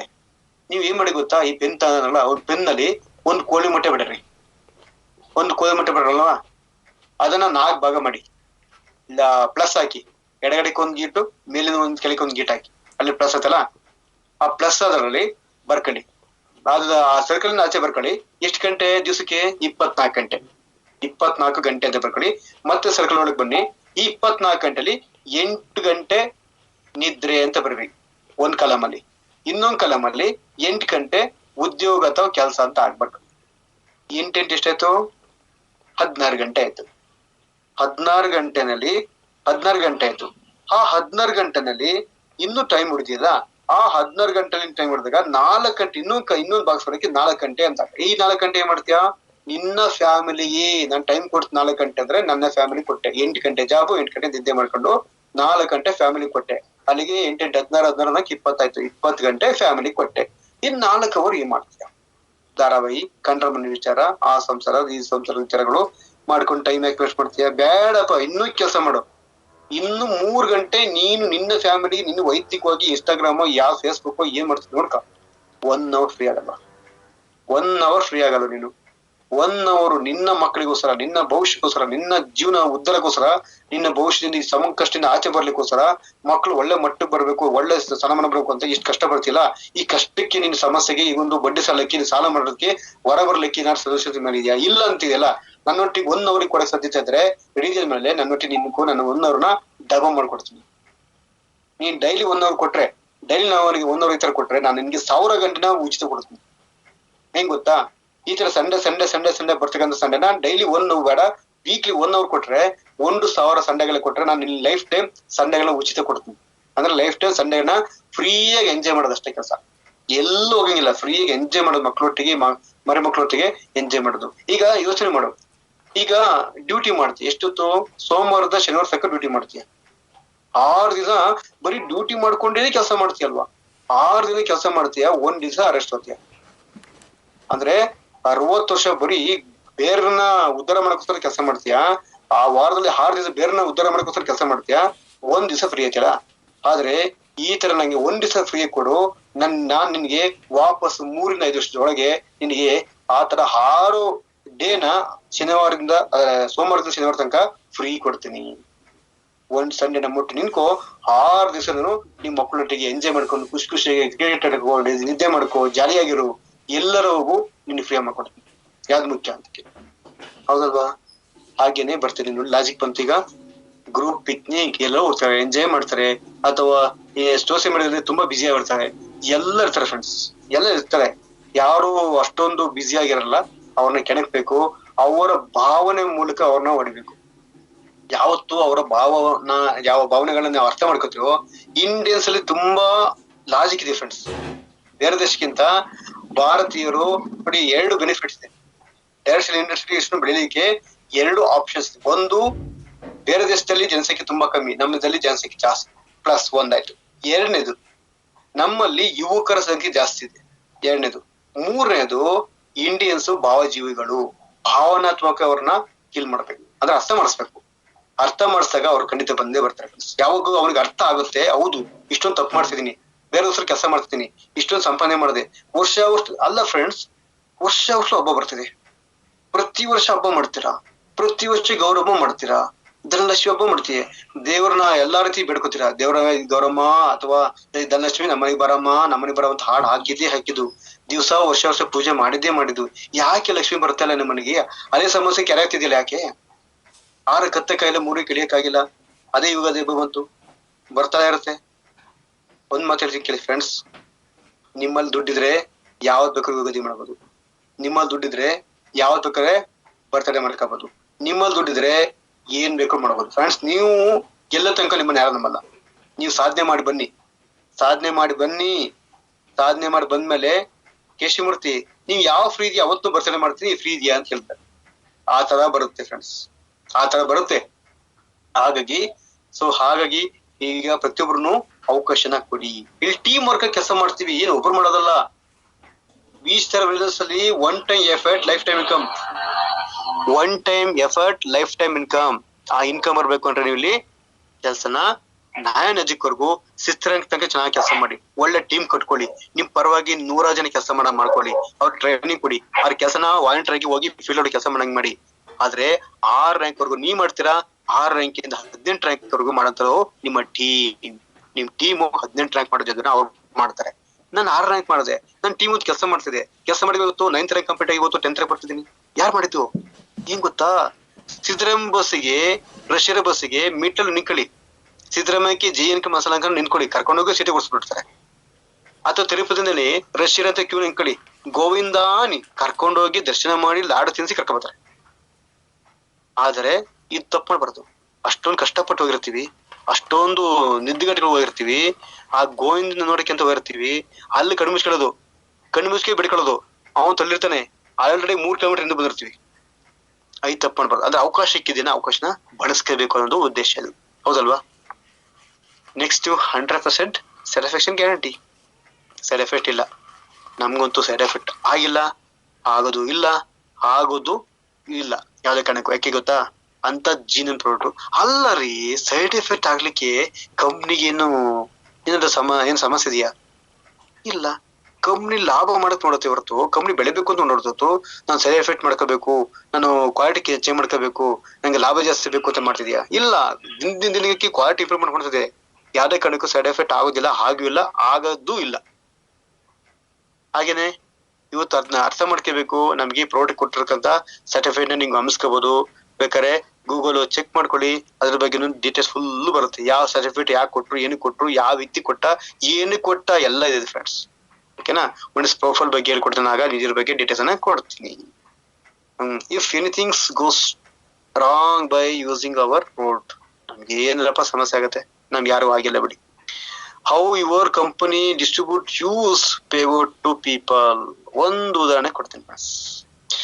ಇವತ್ತು ನಮ್ಮ ದೇಶ ಇರ್ಬೋದು ಅಥವಾ ರಾಜ್ಯ ಇರ್ಬೋದು, ಯಾವ್ದೋ ಕಂಪನಿ, ಯಾವ್ದೋ ಒಂದು ಈ ಬ್ರಾಂಡ್ ಇರ್ಬೋದು, ಯಾವ್ದೋ ವಸ್ತು ಇರ್ಬೋದು. ಈಗ ನಾನು ನಿಮ್ಗೆ ಕ್ವಶನ್ ಕೇಳ್ತೀನಿ, ನಿಮ್ ಮನಸ್ಸಲ್ಲಿ ಅರ್ಥ ಮಾಡ್ಕೊಳ್ಳಿ, ಹೇಳ್ತಾ ಹೋಗ್ತೀನಿ. ಯಾವುದೇ ಕಂಪನಿ ಇರ್ಬೋದು, ಯಾವ್ದೇ ವಸ್ತು ಇರ್ಬೋದು, ಒಬ್ಬ ವ್ಯಕ್ತಿ ಒಂದು ವಸ್ತುನ ಮಾರಾಟ ಮಾಡಿದಾಗ, ಒಬ್ಬ ವ್ಯಕ್ತಿ ಒಂದು ವಸ್ತುನ ಮಾರಾಟ ಮಾಡಿದಾಗ, ವಸ್ತು ಮಾರಾಟ ಮಾಡಿದ ವ್ಯಕ್ತಿಗೆ ಲಾಭ ಆಗುತ್ತೋ ಇಲ್ವೋ? ವ್ಯಕ್ತಿಗೆ ಆ ವಸ್ತು ಮಾಡಿದಾಗ ಲಾಭ ಆಗುತ್ತಲ್ವಾ? ಆ ಲಾಭನ ನಮಗೆ ಹಂಚಿಕೆ ಮಾಡ್ತಾರೆ. ಒಬ್ರಿಗೆ ಇಷ್ಟು ಕೊಡ್ಬೇಕು, ಒಬ್ರಿಗೆ ಇಷ್ಟು ಪರ್ಸೆಂಟ್ ಕೊಡ್ಬೇಕು ಅಂತ ಹಂಚಿಕೆ ಮಾಡ್ತಾರೆ. ಯಾವ ರೀತಿ ನಿಮ್ಗೆ ಗೊತ್ತಾಗ್ಬೇಕು ಅಂದ್ರೆ ನೋಡಿ, ಅರ್ಥ ಮಾಡಿಸ್ಕೊಡ್ತೀನಿ. ಈಗ ಇಲ್ಲಿ ಅರ್ಥ ಮಾಡ್ಕೋಬೇಕು, ಒಂದು ಟ್ರೆಡಿಷನಲ್ ಮಾರ್ಕೆಟ್, ಒಂದು ನೆಟ್ವರ್ಕ್ ಮಾರ್ಕೆಟ್ ಅಥವಾ ಡೈರೆಕ್ಟ್ ಇಂಡಸ್ಟ್ರಿ ಅಂತ. ಅಂದ್ರೆ ಟ್ರೆಡಿಷನಲ್ ಮಾರ್ಕೆಟ್ ಏನು ವ್ಯತ್ಯಾಸ ಅಂದ್ರೆ, ಸಿಂಪಲ್ ಅರ್ಥ ಮಾಡಿಸ್ತೀನಿ ನೋಡಿ. ಎಕ್ಸಾಂಪಲ್, ನಿಮ್ಮ ಹತ್ರ ಒಂದು ಲಕ್ಸ್ ಸೋಪ್ ಇದೆ ಅನ್ಕೊಳ್ಳೋಣ. ಈ Lux soap actually manufacture cost ಬಂದು 4 ರೂಪಾಯಿ ಅನ್ಕೊಳ್ಳೋಣ. MRP ಬಂದು 34 ರೂಪಾಯಿ ಕೊಡೋಣ. ಅದು ಪ್ರಾಡಕ್ಟ್ ಕಾಸ್ಟ್ ಬಂದು 4 ರೂಪಾಯಿ ಅಷ್ಟೇ. ಆ 4 ರೂಪಾಯಿನಲ್ಲಿ ಅದು ನಿಮ್ಗೆ ಬಂದಿರ್ತಕ್ಕಂತ ಒಂದ್ 4 ರೂಪಾಯಿ ವಸ್ತು 34 ರೂಪಾಯಿ ಹೆಂಗಾಯ್ತು ಅಂದ್ರೆ, ಅದಕ್ಕಿಂತ ಹೆಚ್ಚಿಗೆ ಆ 30 ರೂಪಾಯಿ ಎಲ್ಲಿಗೆ ಹೋಯ್ತು? ಆ 30 ರೂಪಾಯಿ ಹಲವಾರು ಜನಗಳಿಗೆ ಬಾಗಿಲ ತೆರೆಯುತ್ತೆ. ಮೇನ್ ಡಿಸ್ಟ್ರಿಬ್ಯೂಟರ್, ಸೇಫ್ ಸ್ಟಾಕ್, ಆಮೇಲೆ ಅಲ್ಲಿ ಟಿವಿ ಇರ್ಬೋದು ಅಥವಾ ಸೆಲೆಬ್ರಿಟಿ ಇರ್ಬೋದು, ಪ್ರತಿಯೊಬ್ಬರಿಗೂ ಹಂಚಿ ಲಾಸ್ಟ್ ಕಸ್ಟಮರ್ ಬರುತ್ತೆ. ಕಸ್ಟಮರ್ ಆಗ್ತಾನೆ, ಕಸ್ಟಮರ್ ಬರ್ಬೇಕಾದ್ರೆ ಕಸ್ಟಮರ್ ಆಗಿರ್ತಾನೆ. ಅಂದ್ರೆ ಎಲ್ಲದೂ ಅಲ್ಲಿ ಹಂಚಿ ಬರುತ್ತೆ. ಸೇಫ್ ಸ್ಟಾಫ್, ಇವರು ಎಲ್ಲ ಪ್ರತಿಯೊಬ್ಬರಿಗೂ ಹಂಚಿಕೆ ಆಗಿ ಲಾಸ್ಟಿಗೆ ಕಸ್ಟಮರ್ ಬರುತ್ತೆ ಅಲ್ವಾ? ಅಂದ್ರೆ ಇಲ್ಲಿ ಯಾರೋ ಒಬ್ಬ ವ್ಯಕ್ತಿ ದುಡ್ಡು ಮಾಡ್ತಾನೆ ಅಂದ್ರೆ, ಎಕ್ಸಾಂಪಲ್ ಈಗ ಒಂದು ಚಾಕ್ಲೇಟ್ 1 ರೂಪಾಯಿ ಚಾಕ್ಲೇಟ್, ಅದು ಒಂದು 5 ಪೀಸ್ ತಯಾರಾಗತ್ತೆ, 5 ಪೀಸ್ 10 ಪೀಸ್ ತಯಾರಾಗತ್ತೆ. ಅಲ್ಲಿ ಅವೆಲ್ಲ ತಯಾರು ಮಾಡಿ ಲಾಸ್ಟಿಗೆ ಹಂಚಿಕೆ ಆಗಿ ಬರುತ್ತೆ. ಅಲ್ಲಿ ಒಬ್ಬ ರಿಟೇಲರ್ ಒಂದು 4-5 ಪೀಸ್ ಎಷ್ಟು ಲಾಭ ಆಗ್ಬಿಟ್ಟು ನಮ್ಗೆ ಕೊಡ್ತಾನೆ. ಹಂಗೆ ಇಲ್ಲೂ ಅಷ್ಟೇನೆ, ಎಲ್ಲರೂ ಅಷ್ಟೇ ಅರ್ಥ ಮಾಡ್ಕೊಳ್ಳಿ. ಒಂದೊಂದಕ್ಕೊಂದೊಂದು ಲಿಂಕ್ ಆಗಿ ಪ್ರತಿಯೊಬ್ಬರು ಇಲ್ಲಿ ದುಡ್ಡು ಹೋಲಾಗಿರುತ್ತೆ. ಆದ್ರೆ ಡೈರೆಕ್ಟ್ ಸೆಲ್ಲಿಂಗ್ ಇಂಡಸ್ಟ್ರಿ ನಲ್ಲಿ ಯಾವ ಮಧ್ಯವರ್ತಿಗಳು ಇರೋದಿಲ್ಲ. ಇಲ್ಲಿ ವಿಸ್ಟಾರ್ ವೆಲ್ನೆಸ್ ಜೊತೆಗೆ ನೀವಿದ್ದೀರಾ, ನಿಮ್ಮ ಮಧ್ಯೆ ಅಥವಾ ಸೋಮು ಸರ್ ಇದಾರ ಅಥವಾ ವೈಸ್ ಸರ್ ಇದಾರ, ನನಗೆ ಸ್ವಲ್ಪ ಕೊಡ್ಬೇಕು ಅಂತ ಹೇಳ್ತಾರ? ಇಲ್ಲ, ಕಂಪ್ನಿ ಟು ನಿಮ್ಗೆ ಬರುತ್ತೆ. ಅದ್ರ ಲಾಭಾಂಶ, ಸಂಪೂರ್ಣ ಲಾಭಾಂಶನ ನೀವು ಅನುಭವಿಸ್ತೀರ. ಈ ಎಕ್ಸಾಂಪಲ್, ಇವತ್ತು ಒಂದು ಬೂಮ್ ಕಪ್ ಅನ್ನೋಣ. ಬೂಮ್ ಕಪ್ಗೆ 2.25 ರೂಪಾಯಿ ಇರುತ್ತೆ ಮೋಸ್ಟ್ ಆಫ್ ಆಲ್. ಈಗ ನಿಮ್ಗೆ 2108 ರೂಪಾಯಿ ಅಂದ್ರೆ ಹೆಚ್ಚು ಕಮ್ಮಿ 505 ರೂಪಾಯಿ 600 ರೂಪಾಯಿ ಲಾಭ ಬರುತ್ತೆ. ಇದು ಯಾರು ಸಿಗ್ಬೇಕು? ನಿಮಗೆ ಸಿಗ್ಬೇಕು ಅನ್ನೋ ಉದ್ದೇಶ ಇಟ್ಕೊಂಡು ಕಂಪನಿ ಇವತ್ತು ಈ ತರ ಒಂದು ವ್ಯವಸ್ಥೆ ಮಾಡಿದೆ. ಅಂದ್ರೆ ಅರ್ಥ ಮಾಡ್ಕೊಳ್ಬೇಕು, ಡೈರೆಕ್ಟ್ ಸೆಲ್ಲಿಂಗ್ ಅಂತ ಅಂದ್ರೆ ನೇರ ಮಾರುಕಟ್ಟೆ ಅಂತ ಹೇಳ್ಬೋದು. ಅದರಿಂದ ನಮ್ಗೆ ಲಾಭಾಂಶ ಜಾಸ್ತಿ ಬರುತ್ತೆ ಇವತ್ತು. ಅದಕ್ಕೆ ಹೇಳೋದು, ನಮ್ಮ ಕಂಪ್ನಿಲಿ ಯಾಕೆ ಇಷ್ಟೊಂದು ಶ್ರೀಮಂತ ಇದಾರೆ, ಹೆಂಗೆ ಕಂಪ್ನಿ ದುಡ್ಡು ಕೊಡುತ್ತೆ ಅಂದ್ರೆ, ಈ ತರ ಹಂಚಿಕೆ ಮಾಡಿ ದುಡ್ಡನ್ನ ಕಂಪ್ನಿ ಕೊಡ್ತಾ ಹೋಗುತ್ತೆ. ಸರ್ ನಿಮ್ದು ಏನ್ ಸರ್ ಸ್ಪೆಷಲ್? ಸುಮಾರು ಕಂಪ್ನಿ ಅವಪ್ಪ, ಸುಮಾರು ಕಂಪ್ನಿ ಇದೆ ಬಿಡಿ, ನಿಮ್ದು ಏನ್ ಸ್ಪೆಷಲ್ ಏನು? ಅದ್ರಲ್ಲಿ ಏನು ಉದ್ದೇಶ ಹೇಳಿ. ಇವತ್ತು ಅರ್ಥ ಮಾಡ್ಕೊಳ್ಳಿ ಫ್ರೆಂಡ್ಸ್, ಯಾಕೆಂದ್ರೆ ನಮ್ಮ ಎಂ ಡಿ ಸರ್ ಅವರು ಸುಮಾರು 28-29 ವರ್ಷದಿಂದ ನೇರ ಮಾರುಕಟ್ಟೆ ಅಂತ ಇದೀವಿ. ಈ ಒಂದು ಡೈರೆಕ್ಟ್ ಇಂಡಸ್ಟ್ರಿಯಲ್ಲಿ ಒಳ್ಳೆ ಅನುಭವ ಇರ್ತಕ್ಕಂತ ಮಹಾನ್ ವ್ಯಕ್ತಿ ಅಂತ ಹೇಳ್ಬೋದು. ಯಾಕೆಂದ್ರೆ ವ್ಯಕ್ತಿಯಾಗಿ ಶಕ್ತಿಯಾಗಿ ಇವತ್ತು ಸಪೋರ್ಟಿಂಗ್ ಇದೆ, ಜೊತೆಗೆ ಒಳ್ಳೆ ರಿಸಲ್ಟ್ ಇರತಕ್ಕಂತ ಒಂದು ಪ್ರಾಡಕ್ಟ್ ಇರ್ಬೋದು. ಹಾಗೆ ದೇಶ ವಿದೇಶಿಗಳಿಗೆ ಒಳ್ಳೆ ಮಾಹಿತಿ ಕೊಟ್ಟಿದೆ, ಜೊತೆಗೆ ಒಳ್ಳೆ ಪ್ರಾಡಕ್ಟ್ ಅನ್ನ ಕೊಟ್ಟಿದ್ದಾರೆ, ಜೊತೆಗೆ ಒಳ್ಳೆ payout, in time payout, so ಅತ್ಯವಸ್ಕರ ಇದೆ.